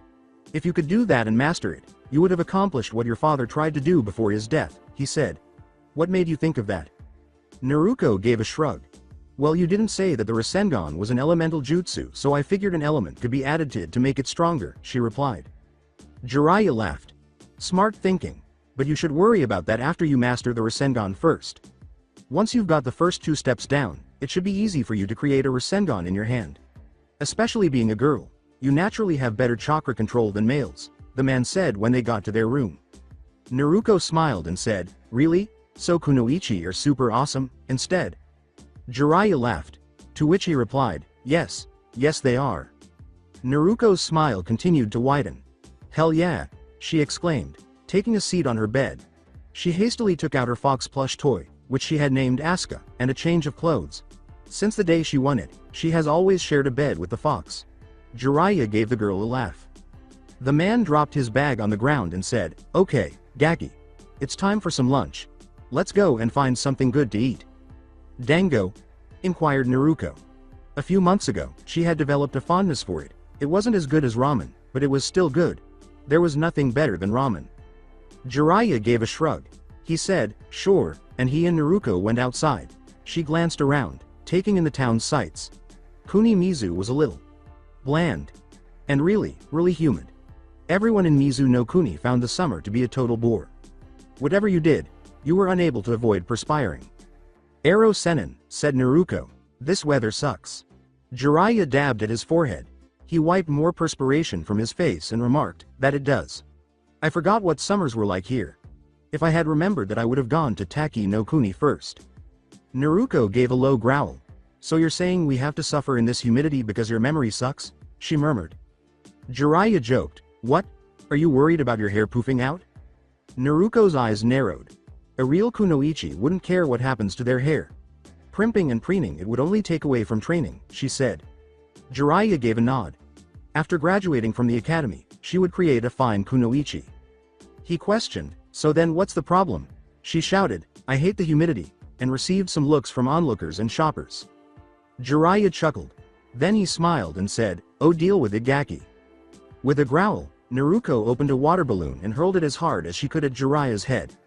Being the expert shinobi that he was, Jiraiya swiftly turned his head, clenched the water balloon between his teeth, and squinted his eyes. N like the anime. Few people applauded the show, and Naruko gazed wide-eyed. Nice try, Gaki, but I'm more skilled than that, he said, his teeth clenched. Naruko grinned. With assurance, she questioned, then why haven't you caught the second one? Jiraiya's eyebrow went up. Taking the balloon out of his mouth, he raised his other hand. It had another water balloon in its hands. You mean the one your cage bunshin threw at me? Asked the man. Naruko's jaw would have struck the ground if it could have. So fast, she exclaimed, staring at the man. She pondered. She muttered to herself, stupid Ero Senin, and then carried on looking for a dango store. Jiraiya grinned. Keep talking and I'll have you running with a few hundred pounds worth of weights on your body, warned the man. Naruko immediately stopped talking. To aid in her training, she always wore an additional 100 pounds of weights, but breaking the girl with that would be disastrous. Before adjusting the seal bracelets on her wrists, she shuddered at the thought. She had received them from Jiraiya on her most recent birthday to aid in her training. As soon as she received the 4 pieces of 2 bracelets and 2 anklets, she put them on right away and hadn't taken them off. She could change the weight at any time. Currently her max was 100 pounds without tiring her out too much, She would add another 50 pounds to them if 100 felt too light. They quickly located and entered a dango shop. Jiraiya chose the house special, which included a variety of the various dango varieties, while Naruto ordered 3 sweet and 3 spicy orders along with tea. After returning swiftly with their food and engaging in some flirting, the waitress, accidentally, spilled Jiraiya's extremely hot tea in his lap. To prevent herself from laughing, Naruto covered her mouth. Naruto laughed and said, "That's what you get, Ero Sennin, you look like you're in pain there, sensei." Gritting her teeth, Jiraiya uttered, "Shut up, Gaki, it burns." Naruto laughed and grinned, then reached for her cup. But the cup cracked before she could reach for it. Naruto came to a halt and gazed at the cup. When your cup of tea cracked, it was a bad sign. Jiraiya glanced at the cup, then at Naruto. "I wouldn't worry too much about it," he replied. "Unless you believe all that superstitious crap." Naruto ignored the tea entirely and shook her head before consuming the plate of dango. The two of them went to find a suitable training area for a short while after paying and finishing their lunch. Jiraiya searched, but Naruto returned to the inn and carried on with the first stage of the Rasengan. In the room, she had 15 clones, each of whom was holding a water balloon. Naruto commanded, "Let's finish this up so we can proceed to the next phase." The clones all chanted, "Right, Heim," and resumed their training. After a couple of hours, Jiraiya showed up. Naruto shouted from the opposite side of the door, "Arg! What the hell?" Just before something slammed into the opposite side. Just enough for him to stick his head through, Jiraiya slid the door open. He questioned, "What in the world are you doing?" "I've almost got stage 1 complete. I just can't seem to get it right," Naruto sighed. "I'm able to burst the balloon using 2 hands, but I just can't get it down to 1 hand." After entering, Jiraiya closed the door behind him. "Did you say you can do it with 2 hands?" he inquired. Naruto gave a nod. "Watch," she said, grabbing the balloon with 1 hand while swirling the water with the other. Within seconds, the balloon burst. "I can do that, but no matter how hard I try, using 1 hand just doesn't cut it. I wonder if I could talk to Kyuubi about slowing his chakra flow down," Naruto said aloud. Jiraiya was about to speak, but Naruto had already taken up a sitting position that resembled meditation. When Naruto opened her eyes, she found herself in the middle of a forest. It was, "Hey Kyuubi," she exclaimed. Naruto turned quickly as he heard growling and the snapping of a few trees. The enormous fox said, "What do you want, brat?" It loomed over the girl in front of it, standing at its full height. "I was wondering if you were able to stop your chakra flow into my system.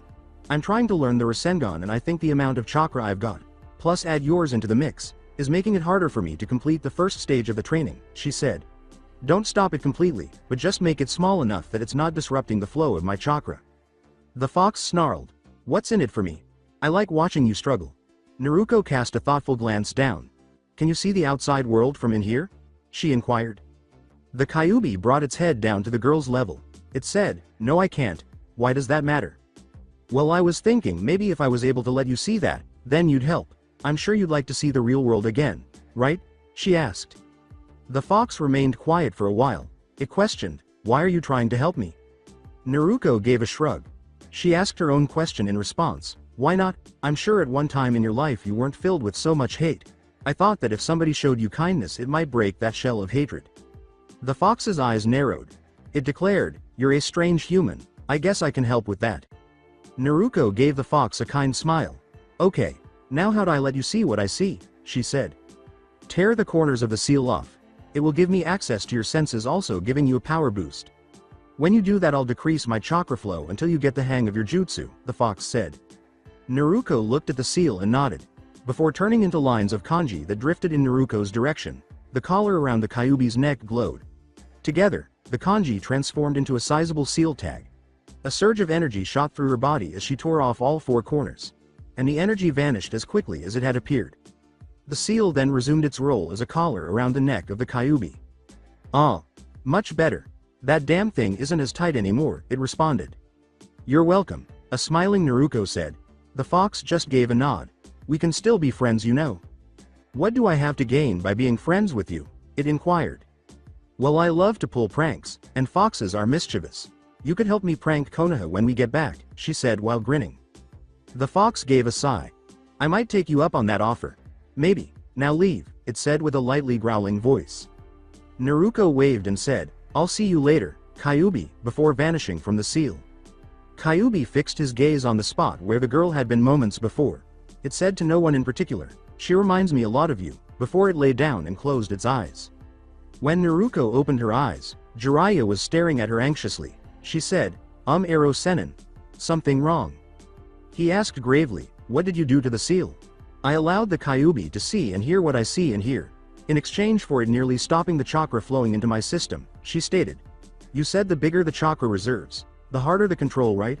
Well, I figured if I could get the Kyuubi to slow down its chakra flow, then I'd have an easier time getting stage 1 complete." To Jiraiya's surprise, that would have never occurred to Jiraiya in a million years, particularly with the strongest Biju available. "You're really something, you know that?" asked he. Naruko smiled. She said, "Okay, I'm going to do it one." Handed this time, and snatched up the water balloon. She started to swirl the water by concentrating her chakra. More quickly. Quicker. I thought to myself, "It's almost there." It appeared as though the balloon would burst. Indeed, it did in the ensuing seconds. Naruko and the floor were covered in water, but she was unconcerned. She gave Jiraiya a smile. She shouted, "I got it," and leapt into the air. "I finally got it." Jiraiya grinned. "Well done, Naruko. Now it's time to put the Rasengan training on hold. It's time for you to train your taijutsu and your physical body," said the instructor. "I found us a decent looking place to train for a while until we move on." Naruko inquired, "How long are we going to stay in this town?" "I figure a couple of weeks, no longer than a month. If I can get access into Kirigakure soon we'll leave earlier," he responded. Naruko gave a nod. "What kind of training are we going to do now, Ero Sennin?" she asked. "We are going to first work on your physical training for a week," he responded. "So get ready for a week of pure hell. Oh, and you need to up your weights to 250 pounds total, starting now." That thought almost knocked Naruko to the ground. She was only beginning to feel at ease with 100 pounds, and now she was expected to add another 150. Unfortunately, she swallowed and followed instructions. Her knees almost gave way under her, and she could immediately feel the strain on her muscles. "This sucks," she moaned as she straightened up slowly, naturally. Jiraiya grinned. The man jogged outside the inn and said, "Okay, follow me, Gaki. No walking." In order to keep up with Jiraiya's jog, Naruko had to almost run. She moved, her muscles screaming. Adding humidity to the mix makes for an extremely annoying start to the training. Jiraiya shouted, "Faster, Naruko," from ahead. Naruko's eyes widened as she looked up. She was about 50 yards behind Jiraiya, who was gradually getting farther away. Gritting her teeth, Naruko pushed forward. They arrived at Jiraiya's intended training location after a few hours, and by the time Naruko arrived, she felt as though she had died. While Naruko's hair was stuck all over her face and her shirt was soaked, Jiraiya hadn't even perspired. "You're insane, Ero Sennin," she sputtered. His smile was evil. "You ain't seen nothing yet," he said. "Now give me 20 laps around this clearing, go." Jiraiya went to find a nice shade tree to sit under and unwind under, while Naruko started jogging around the clearing right away. Glaring at her sensei, Naruko considered throwing the first rock she came across at his head. It dawned on her then that she would never be able to pick up that rock and throw it hard enough to cause any harm. After completing the 20 laps, Naruko fell to the ground in front of Jiraiya. She gasped, "That was awful. That's only the warm-up, Gaki. Now 30 sits-up, 30 push-ups, then find a tree branch you can reach and do 10 pull-ups. After that I want you to run up and down a tree for 10 minutes, then go to the water over there and try to use as much chakra as you can. Although with the amount you have, I highly doubt you'll be able to," Jiraiya instructed. Naruko moaned and followed instructions, starting the torture. "Oh. And make about 50 clones to help you with this. Instruction. Hell. Choose." Unbeknownst to our blonde heroine, a young girl of Naruko's age was standing behind a tree and observing the blonde train. The girl had long, nearly pink hair, dark brown eyes, and lightly tanned skin. She wore regular sandals on her feet and dark pants. She wore a basic shirt with a sash tied around her waist as her top. She was almost fascinated by Naruko and watched him with utter curiosity. Jiraiya was aware of her presence but chose to ignore it since she didn't pose a threat. However, he was unable to get rid of this persistent feeling. Even though it was unfamiliar to him, it felt familiar. After a while, Jiraiya completely ignored it and returned her attention to Naruko's training. He commanded, "You can move faster than that." By the time Naruko completed her final workout, it was dark and the moon had risen. She attempted to follow Jiraiya back to the inn, but she was too tired to continue. Naruko stumbled forward, almost hitting her face on the floor as she took one step. She was apprehended by Jiraiya, who then picked her up and brought her back to the inn. This pattern continued for a few weeks. After waking Naruko early, Jiraiya would have her run to the training area and perform the exercises he instructed. The man would raise the figures every 2 days, and Naruko's weight would increase by 50 pounds every 4 days. She was able to run back and forth to the inn without collapsing from exhaustion after going from wearing 250 pounds to 400 pounds. Jiraiya had Naruko run to the training ground at the end of the second week to complete her exercises while he remained in town for a short time. In order to find someone to train Naruko's water affinity, he was meant to get word today that he would be spending a few days in Kiri. As Naruko trained, he dispatched a Kage Bunshin to follow her in silence. The girl no longer grumbled about the training. Instead, she bravely went through it each day. Watching Jiraiya train, his clone grinned. She had become accustomed to the rigorous training, just as Jiraiya had desired. He had no intention of training a weak, powered kunoichi. His best pupil would be this girl. There was another reason why Jiraiya sent only a Kage Bunshin and remained in town. Over the past 2 weeks, the little redhead who always seemed to watch Naruko train had appeared every day. Jiraiya hid on a tree branch because he was interested in what she would do. Naruko felt a presence behind her as she was about to approach a tree after finishing her push-ups. She spun around and took a quick look around. "Who's there?" she exclaimed. "Ero Sennin." No response. She glanced at every tree in her immediate vicinity, then shrugged and returned to the tree. She heard a twig snap just as she was ready to climb up onto the tree. She turned instantly and drew her kunai. She was about to dismiss the sound as wildlife after looking around the area for a moment when she noticed a flash of red. Without delay, Naruko hurried to the location of the red and waited behind the tree. After calming her breathing, she turned slowly and leapt around the tree. To say that Naruko was taken aback would be an understatement. She screamed aloud as soon as she saw the girl standing there, their eyes meeting. Naruko leapt backward and fell on her ass after tripping over a root. But the other girl slammed the back of her head against the tree she was hiding behind and leapt right back into it. She quickly raised her hands to the tender spot. The girl yelled, "Fuck! What the hell is wrong with you?" Naruko retorted, "What's wrong with me?" and stood up. "What the hell is wrong with you? Why were you hiding back here?" The redhead shouted back, "That's none of your fucking business, blondie." For a brief instant, you might think that Naruko and the girl were sparking as they glared at one another. When Naruko finally said, "Well, if you aren't here for anything, I'm going back to my training then," he turned away from the girl. "You're welcome to join me if you'd like." When the blonde walked by, the girl opened her mouth to speak, but nothing came out. She yelled, "Hey, I wasn't done." Naruko glanced behind her. "Well, if you're going to yell, you might as well do it over here in the clearing." Naruko yelled at her. "It's less crowded than in the trees." The girl was utterly perplexed by the blonde as she watched Naruko leave. The majority of people would have been upset with her simply for being in their presence. However, this girl appeared to be unique. They appeared to be nearly identical. After letting out a sigh, the redhead made the decision to go out into the clearing to observe Naruko, who had already begun to run up and down a tree.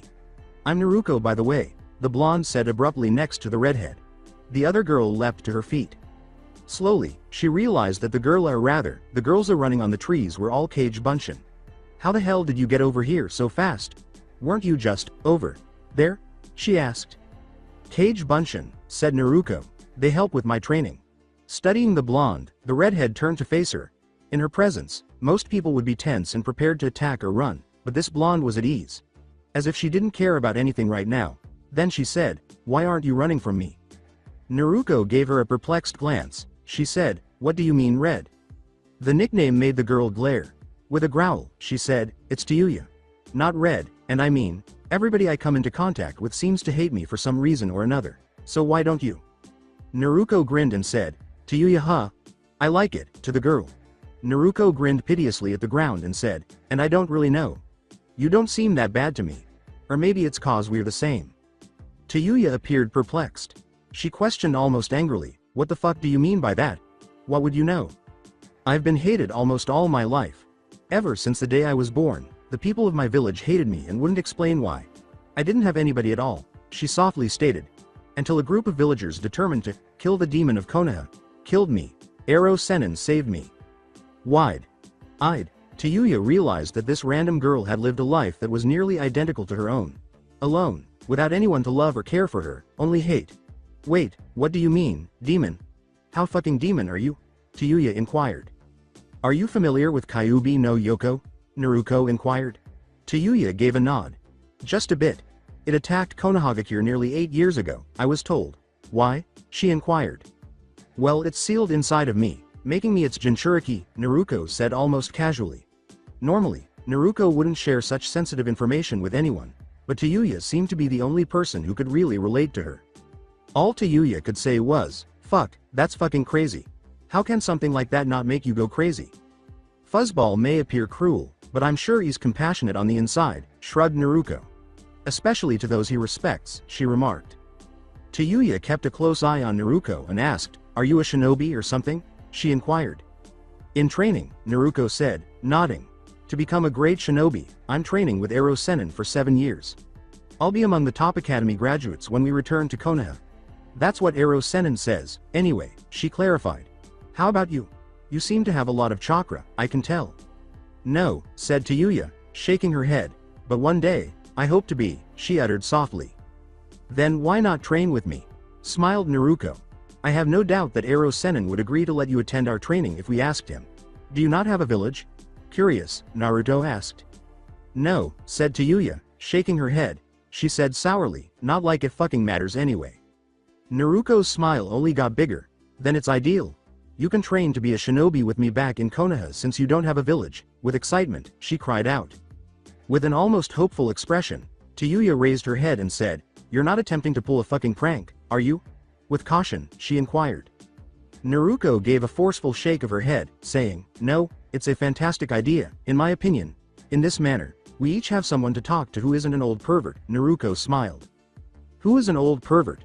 From the tree directly above the girls, Jiraiya's clone uttered the words, and they both screamed and leapt back, with Naruto in front of Tayuya, her kunai drawn, deflecting both of the shuriken thrown at her with ease and throwing her own back in return. Good reflexes Gaki, still a little slow on your throwing though, Jiraiya said, coaching them both as he caught them both through the holes in the middle of the stars and spun them around on his fingers. And I see your little watcher finally showed herself. What? Naruto inquired. What on earth are you talking about, old man? Tayuya snarled. He added, I mean, I saw you when Naruto first started training a couple weeks ago, and I also heard from Kiri. We can enter for a few days, but that's all. And after we depart Kirigakure, we'll be departing Mizu no Kuni. Why so fast? Naruto inquired. Something regarding a potential civil war, and before you even ask, it's up to her if she wants to come or not. Jiraiya turned to face Tayuya. I really don't want to be caught in the crossfire, the man explained. Naruto smiled at her as he turned around. Well, would you like to accompany us? She inquired. I think it'll be good for the both of you, Jiraiya said after Tayuya fell silent for a moment. That's my personal opinion. After glancing at Jiraiya and then Naruto, Tayuya swallowed and gave a slight nod. Of course, why not? I'll at least be able to escape this hellhole, she remarked. Naruto's smile would have been even wider. She gave Tayuya a firm embrace right away. Yay! Someone to talk to other than Ero Sennin, she cried out. Blondie. Get the fuck off. You're too near. Tayuya yelled and attempted to pull Naruto away, but her strength increased dramatically as a result of the last 2 weeks of intense training. Naruto released her grip, smiled, and sheepishly rubbed the back of her head. I apologize. Naruto grinned as she recalled her first friend and unconsciously fingered her necklace beneath her shirt. It's just that I've never really had any friends before, she said. Well, one, but I only met her briefly before we left Konoha. Tayuya retorted, well, we can be friends, but none of that hugging shit. Naruto winked and smiled. No promises, Tayuya. Chan, Naruto said. Tayuya swiftly struck Naruto in the head with her fist, saying, don't call me Tayuya. Chan, she snarled. Whatever, said Naruto, smiling at Tayuya while tending to her injured head. All right, Jiraiya said with a smile, we'll return to town so you can gather your belongings. Tayuya, do you have anything? He inquired. Just what I'm wearing, Tayuya said softly, shaking her head. That's all right. When we return, you are welcome to borrow some of my clothing, Naruto said. Even though Tayuya didn't want to show it, she was shocked because Naruto was really someone different from Tayuya. She felt warm inside, which Tayuya detested because she wasn't a mushy person at all. Jiraiya said, well, I'll see you two back at the inn, and then vanished in a cloud of smoke. Naruto complained, damn Ero Sennin, and then recalled that her Kage Bunshin was still in training. All right, ladies. It's time to leave. She gave them a loud command. All right, Heim. They all joined together and started to dispel each other one by one. Hime? Tayuya inquired. Worried about the headache, Naruko simply shrugged and rubbed her temples. That's just what they call me, she said, not sure why. Anyway, let's go. Naruko looked over at the redhead, knowing exactly how she felt, and Tayuya simply nodded and followed him back into town, keeping her head down and out of anyone's line of sight. Naruko gently tapped her shoulder and said, "Hey, get your spirits up. Now things are going to improve, assure me," she said. Tayuya merely nodded at her as they entered the inn and went up to Naruko's room, where Jiraiya was sitting at the table talking to a Kirigakure shinobi. The man was dressed in the typical Kiri shinobi attire, which included a plain black shirt and gray pants underneath, a Kiri Jonin flak jacket over his top, a headband on the side of his head that was slightly tilted, bandages covering most of his face that hung loosely around the base of his neck, and a giant sword on his back that was almost as tall as he was. Tayuya Naruko. For the few days we will be in Kiri, get to know our guide. Jiraiya introduced the man as Zabuza Momochi. All right, we're heading out in 5 minutes, Zabuza said in a deep, throaty voice after glancing at the two girls and then back at Jiraiya. Hurry up you two, Jiraiya said, nodding. With a nod, Naruko and Tayuya hurried to her bed, where she took 2 changes of clothes and gave one to Tayuya, saying, "You can wear these," grinning. Tayuya nodded, muttered, "Thanks," and went to change in the bathroom. A few minutes later, she returned wearing a pair of black shorts and a black shirt with a small fox curled up in the top center of the back. "Looks good," Naruko said, and hurried into the bathroom to change, missing Tayuya's slight flush. When she returned, she had put on a black shirt with 2 orange stripes running parallel to the left side of her body, along with some dark blue shorts, and she picked up the rest of her clothes and placed her bag on her back. "We're ready, Ero Sennin," she exclaimed, making sure to avoid Zabuza, even though she wanted to take a closer look at his sword. "Well, it'll take us the rest of the day to get there since you two can't move at shinobi speeds yet," Zabuza said, almost questioning the moniker but ultimately choosing to leave it alone. He walked out the door after saying, "Let's go." Jiraiya was followed out the door and into the open air by Naruko and Tayuya, who conversed the whole time they were walking, or rather, Naruko spoke while Tayuya said very little because she was a very private little girl who would take a while to come out to people. It was a fairly uneventful trip to Kirigakure. No one attempted to rob them, and any idiot who thought they had a snowball's chance in hell of it was swiftly sent running from a wave of killer intent sent from Zabuza. The first time this happened, Naruko and Tayuya almost passed out from the pressure, but Jiraiya's tapping of their shoulders brought them out of their stupors, and Jiraiya politely asked the swordsman to stop projecting killing intent so outward. Jiraiya pulled out some rope as they approached Kiri, had Naruko and Tayuya tie themselves together, and tied the other end to himself so they wouldn't get lost in the much thicker mist. The girls, especially Naruko, were relieved to see Kirigakure through the mist, but the humidity was really getting to the girl.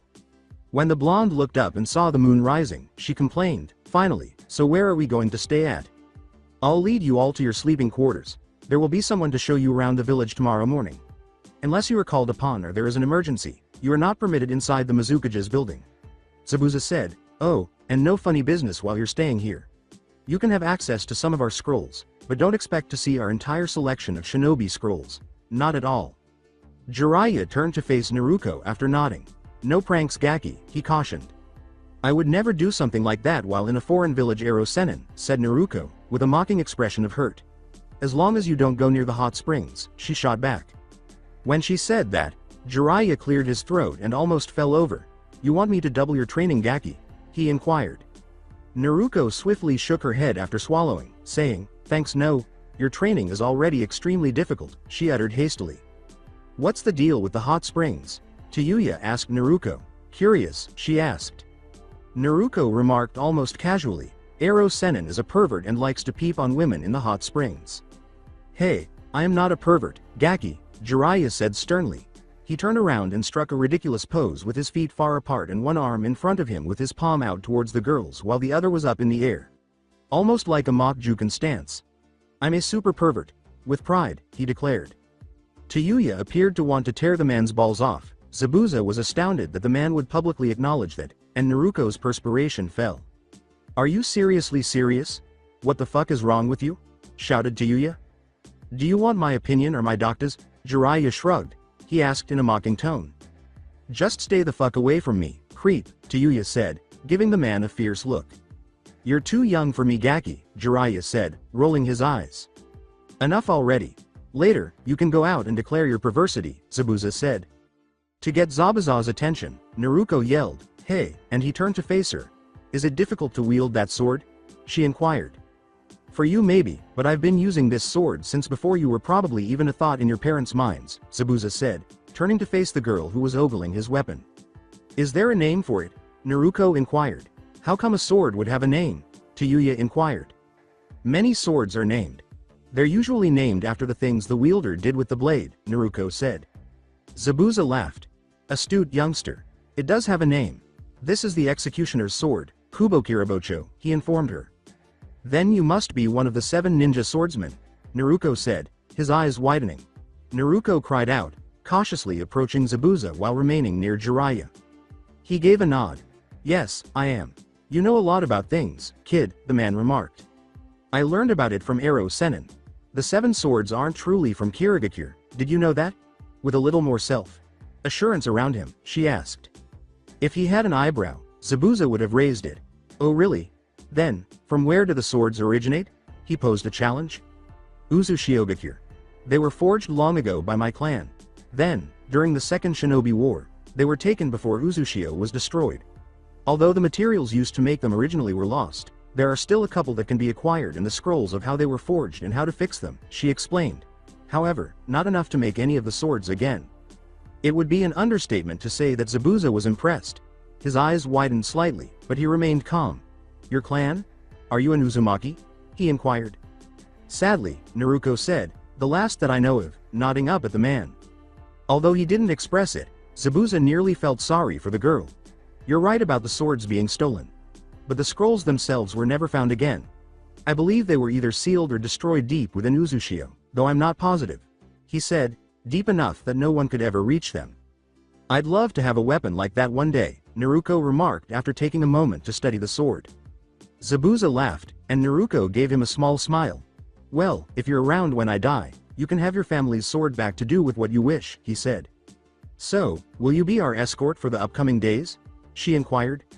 No, you 3 will be escorted by another Kiri shinobi, he said. Gosh.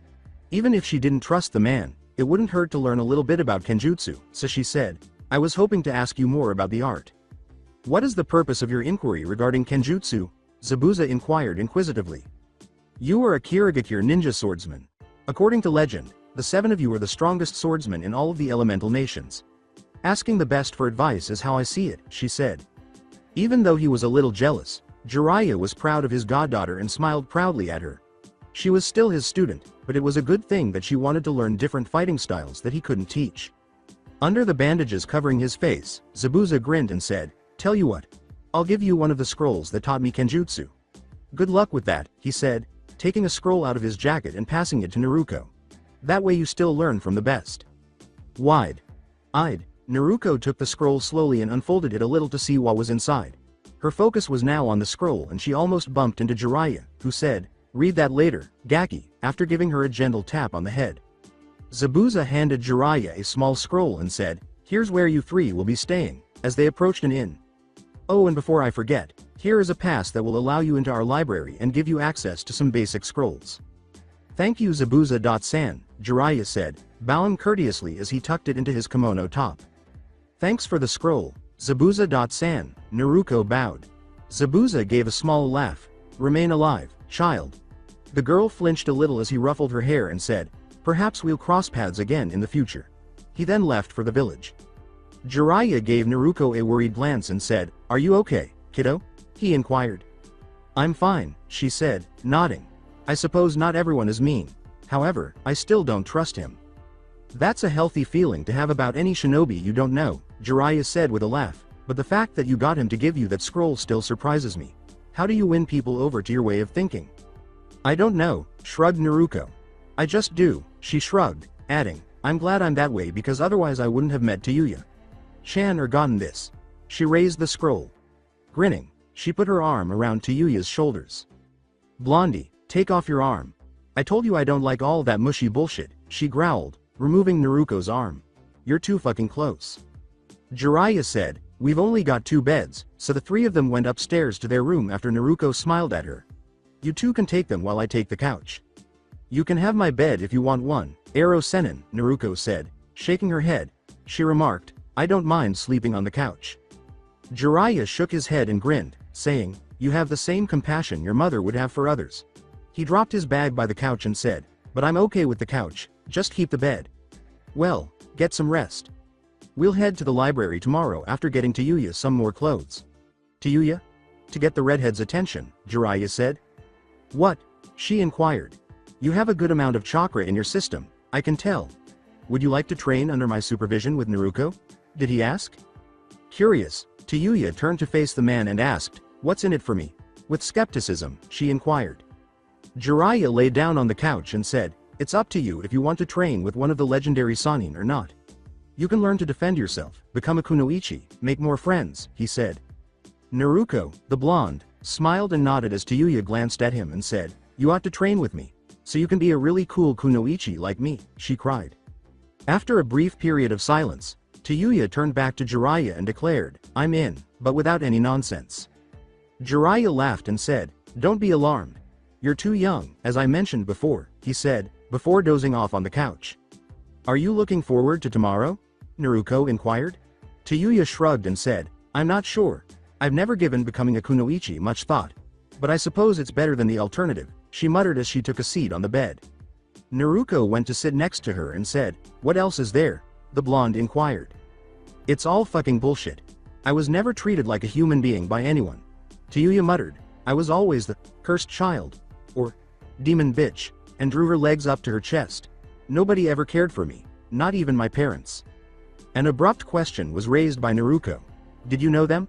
Your parents, I mean?" Tayuya turned her head quickly. "Of course I knew them. What the fuck kind of question is that?" she said. With a sorrowful smile, Naruto removed her happy mask and looked down. On this infrequent occasion, her feelings are emerging. Even though she was aware that Jiraiya was aware that her Fa section aide was a charade, she hardly ever allowed him to see this side of her. "My parents died on the day I was born, so I never knew them. I only know about them because of Ero Sennin," she whispered quietly. Tayuya was startled, her mouth hanging open a little and her eyes wide as dinner plates appeared. She looked down and away from Naruto. The redhead said, "I'm sorry. My problems seem so much less important now." Tayuya felt Naruto bump into her shoulder. Naruto exclaimed, "They aren't inferior. And besides, I've come to terms with the hand fate dealt me. I decided a long time ago that I wouldn't cry about things like that anymore and become stronger, not wearing her typical smile or the phony one she gave everyone." A slight flush came over Tayuya. Naruto interrupted her by speaking before she could say anything else. "Plus I've also been in the same situation you were in. Being called a demon and bitch. The villagers all treated me like trash. I was thrown out of the orphanage at 4 and had to live on the streets for 2 months before Gigi found me. Even after he got me a place to stay and gave me a monthly living allowance, it was still never enough. I was always overcharged for food except for things that were expired or that nobody would ever eat," she continued. "Wow. Suddenly my shitty life doesn't seem so bad," Tayuya replied. "I'm sorry, Naruto." With a shrug, Naruto turned to face the window. The mist made it difficult to see the moon. "It's fine. I got over it these last 2 years," she replied. "How?" inquired Tayuya. "How could you get over something that fucking horrible?" "If I didn't and decided to take revenge on the villagers who did me wrong, then I would just be proving them right. They would win," she stated simply. "I want to prove to them that I'm not the demon they think I am. And I'll do that by becoming the Hokage." "That's a pretty fucked up way of thinking. But to each her own, I guess," Tayuya replied. Naruto inquired, "Do you have a dream for the future?" Tayuya gave a headshake. She looked down and trailed off, just surviving to the next day. "I've never really had any dreams ever since." "Since what?" demanded Naruto. Quietly, she uttered, "Since I was forced to leave my home." "Why do you have to leave?" Tayuya muttered, "It's a long fucking story. I'd rather not talk about it." Naruto gave a nod. She got up to go to her bed after saying, "Okay. Just know that I'm here if you ever need to talk." Tayuya swiftly stopped her by grabbing her hand. Naruto glanced at the redhead as he turned around. Tayuya had looked around. With a whisper, she asked, "Can I sleep with you? I've just never liked fucking sleeping alone. And I'm afraid of the dark," surmised Naruto. Tayuya gave a silent nod. "Sure," the blonde grinned and said. When Tayuya looked up, a tiny smile briefly appeared on her lips before fading. After Naruto lay down, she muttered, "Thanks Blondie," and went to bed. She shivered a little as she scooted beside Naruto. Naruto drew the covers up to their necks and winked. "Anytime Red," she said. "It's so much like having a sleepover, said Naruto. Tayuya remarked, I guess. I've never had one. Me either, said Naruto. She put her hands in Tayuya's. It's cold at night. Tayuya nodded and moved toward the blonde. Yeah, no shit, he said. Hey Naruto? Yeah Tayuya? Inquired Naruto. In a low voice, she said, thanks for bringing me with you too. Naruto says, you're welcome, and yawns, I'm tired. Tayuya gave a nod. She said drowsily, me too, with her eyelids drooping. Good night Blondie. Good night, Red, said Naruto. Shortly after, she dozed off and nuzzled Tayuya.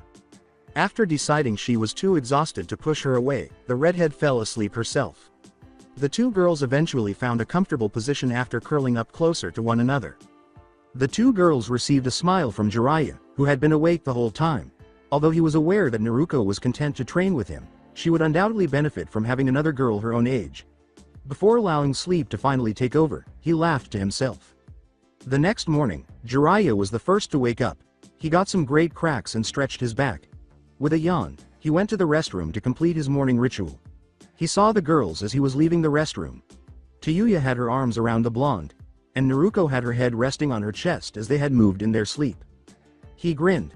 Later on, this would make ideal blackmail material if he had a camera. He shook his head and went to get breakfast, deciding to let them sleep. It included cream cheese and a few bagels. Tayuya awoke at that moment. She moaned a few derogatory terms under her breath as she slowly opened her eyes. Moaning, fuck mornings, she said. She stretched and tried to get out of bed, but she discovered that it was not possible at the moment. She immediately pushed the idea that she was restrained from her mind. That is, until she discovered that she was, in fact, restrained just by a pair of arms. A head of blonde hair was in her face when she looked down. Then Tayuya recalled why Naruto was so near her. She said, hey Blondie, and gave Naruto a quick shake. With a drowsy groan, Naruto turned her head and squeezed Tayuya closer. Still asleep, the blonde muttered, 5 more minutes. Tayuya snarled and attempted to push Naruto away from her, saying, Blondie, get the fuck off. However, she misjudged Naruto's strength entirely. Tayuya was clinging to the blonde. Hey, super perv, come help me with this. Jiraiya chuckled. He smiled and said, I'm actually finding it quite entertaining, too. I will cut your nuts off in your sleep. Fucking help me, she shouted. Naruto gave her a closer hug. The training you put her through is cutting off my ability to fucking breath. Jiraiya got up and laughed. He told the redhead, you're going to slap yourself in the forehead when you see how easy this is. The man bent to listen to Naruto. He whispered, Naruto. The ramen shops are closing forever, loud enough for Tayuya to hear. She started to say, like that'll fucking war. But Naruto interrupted her, leaping out of bed fully conscious. What? They can't just close all the ramen shops. That's the food of Kami. No, she screamed. Tayuya exclaimed, holy shit. That actually worked. In shock, her jaw dropped. Jiraiya laughed. She falls for it every time, he said with a laugh. Then one of Naruto's bracelet weights, his new best friend, greeted his face. The weight remained at 400 pounds. Jiraiya grabbed his nose as he fell heavily. Ero Sennin. You ass. Don't joke around like that with me, Naruto screamed. She shuddered at the idea of never again enjoying that amazing treat. I don't know what I would do if every ramen stand across the elemental nations just suddenly closed up. That's too horrible to even think about, she said. Tayuya questioned, are you really that obsessed with ramen? Naruto gave a nod. Yep, it's the greatest food ever, but I only get it when I complete my training. Like when I figured out the Kage Bunshin, she laughed. Oh yeah. I still need to finish stage 2 for the Rasengan. Jiraiya tossed her a scroll and said, okay, so you do that today. I'm going to go to the library here and get some scrolls for you to use. Tayuya, here. She questioned, what's this for? That's for you to start your training. That scroll describes the basics of chakra and how to mold it. There's also a storage seal on there so you can start controlling your chakra. Once you've got that figured out you can start tree walking then move to water walking, he continued. You two stay here and don't leave unless you absolutely have to. I'll be back a little later. Naruto said, okay Ero Sennin, and snatched up the scroll her father had given her. Then, as Jiraiya departed, she created 15 clones. For the Rasengan training, she gave the second ball to each clone. Tayuya said, that's a lot of clones. Naruto smiled, saying, thanks. I can make way more though. It sure surprised Ero Sennin when I first figured out the jutsu. I made over 400. Tayuya almost dropped the scroll in her hand. Over 400? Holy shit. Are you some kind of fucking chakra powerhouse or something? She barked. I'm the Jinchuriki of the Kyuubi no Yoko. And I'm also an Uzumaki. Both factors give me immense chakra. But because of that it's harder for me to do justice, Naruko said. Tayuya gave a headshake. Her words, that's just fucking crazy. Naruko gave a shrug. I guess so. I've never really thought about it, she replied. Well anyway, we should start training. Maybe I should have mentioned that I already know how to use chakra somewhat, Tayuya said aloud. Naruko gave a shrug. The blonde inquired, can you do the henge, kawarimi, or the bunshin? I have a hard time doing them. I don't know why though, Tayuya stated. Naruko said, maybe you have a lot of chakra like me. Tayuya sneered, I doubt that. I'm nothing special. Naruko simply gave a shrug. Her words were, I don't believe that. Just as Tayuya opened her mouth to respond, a gust of wind knocked her on her feet. I got it. Finally.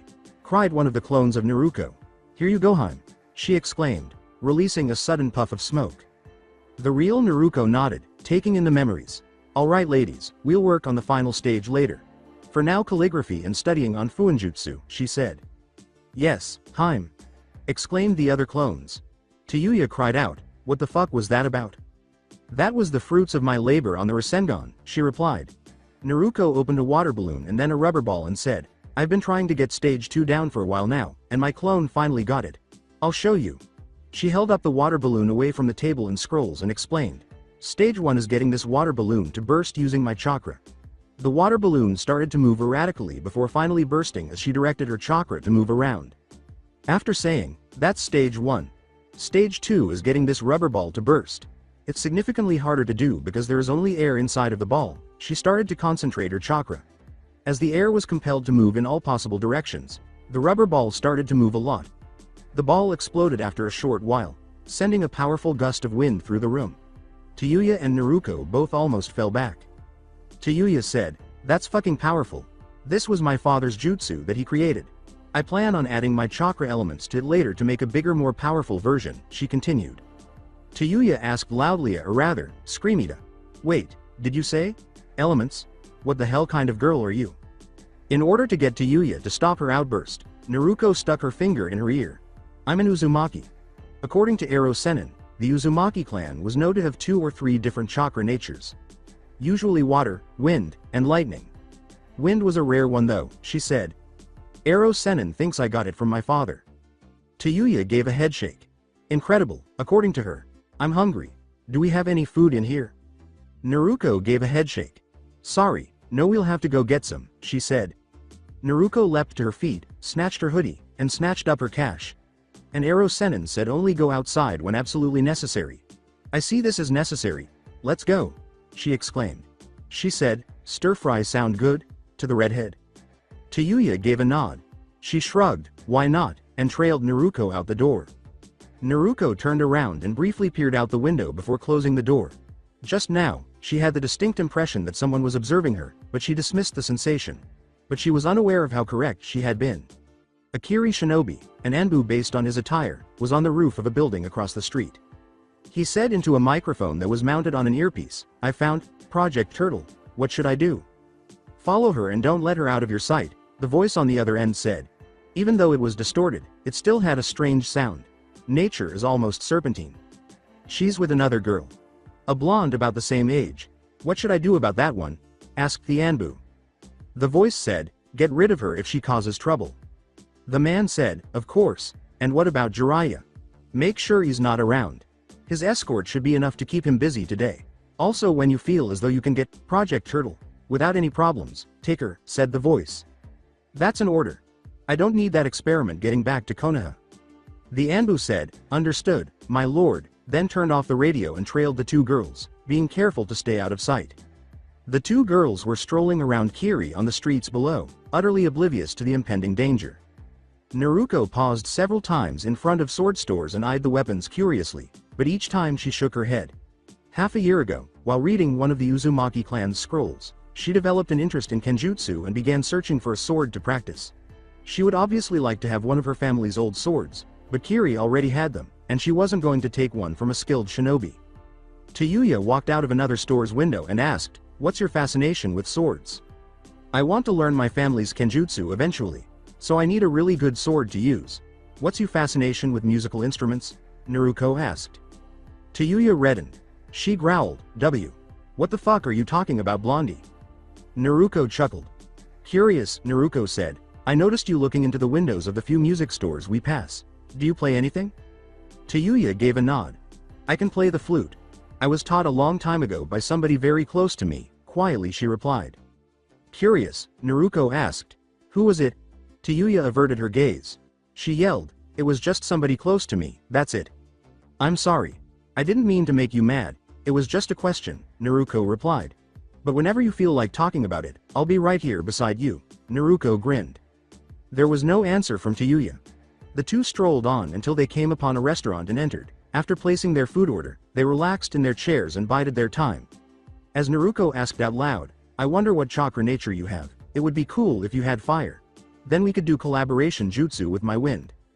Is training and making new jutsu all you ever fucking think about? Replied Tayuya.